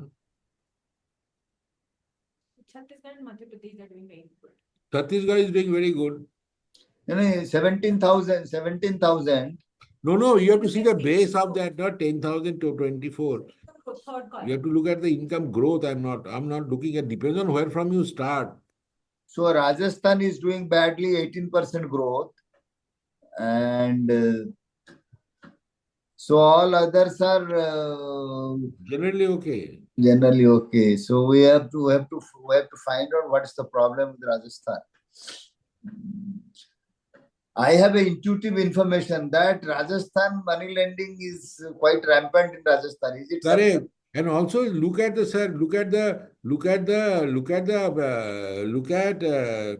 Chhattisgarh beginning income itself is so less, 10,000.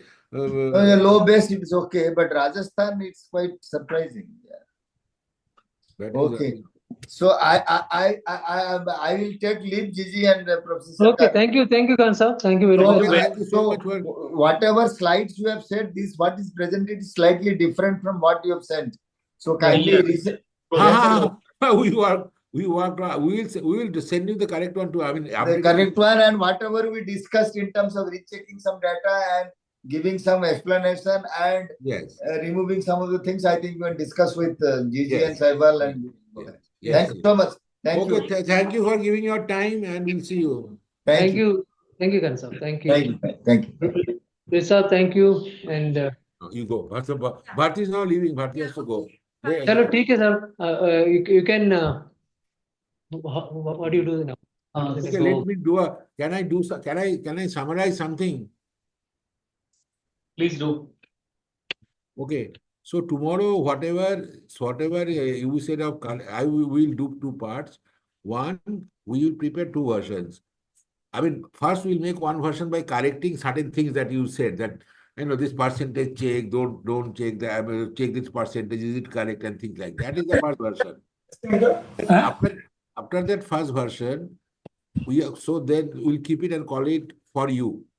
And then they will prepare a second version in which we'll remove certain things, certain columns and etc. And we'll say for distribution. We don't have to distribute, for you, for others, or something like that. That we will do. And we will send it to you. Now tell. Do you want us to make a brochure, or will you print that whole thing, or you want to make us a brochure by taking the some booklet? We were planning to bring it as a report. Correct. So you will, suppose I send you to 150 or 60 pages, that is with the acknowledgement. Of course, we are going to send you that acknowledgement and all things complete. Then you will make the brochure, no? Or who will make? Yeah. Gigi sir, they can send a summary of 20 pages. Summary of 20 pages. Okay, let us do the following. I mean, the small pamphlet type of thing.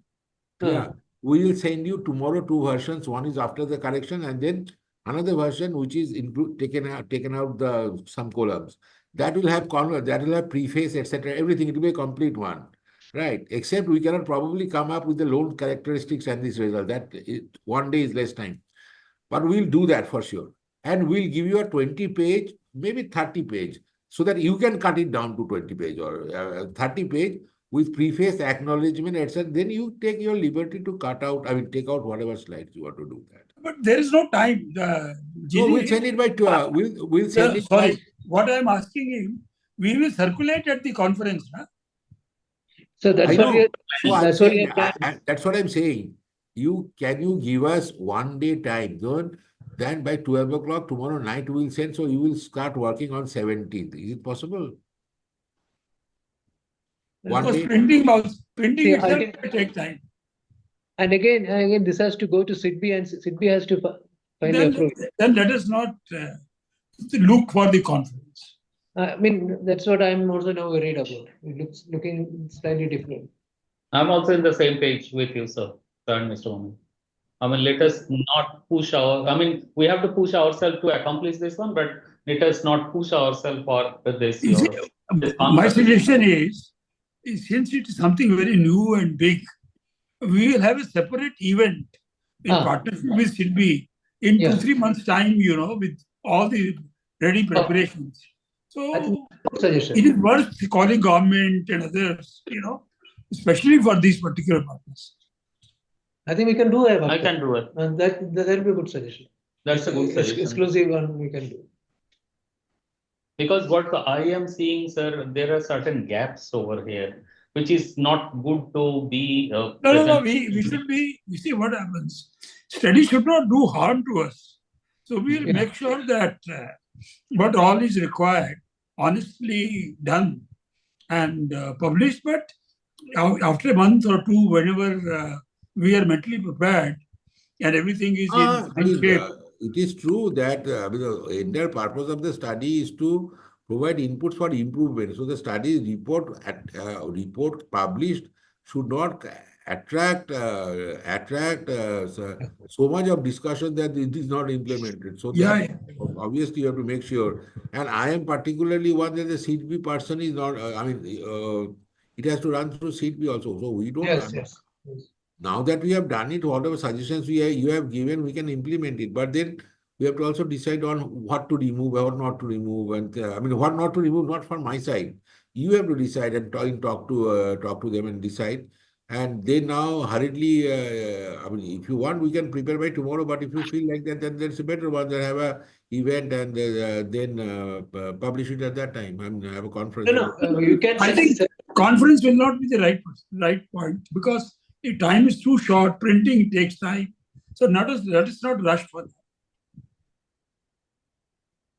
that. Okay, no problem. So let me also discuss with the SIDBI person.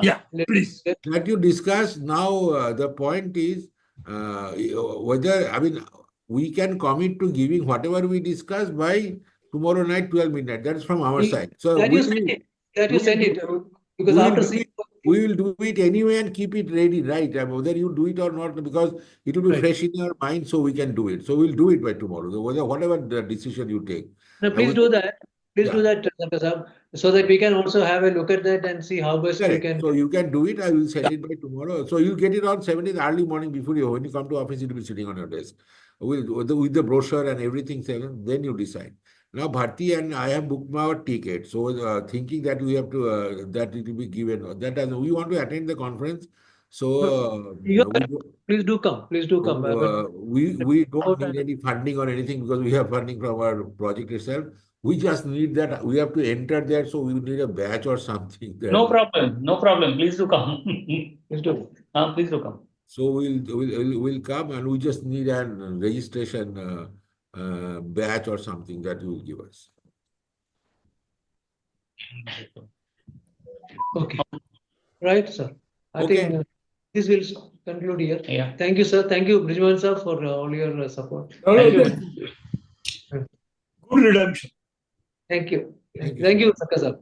Thank you very much. Right.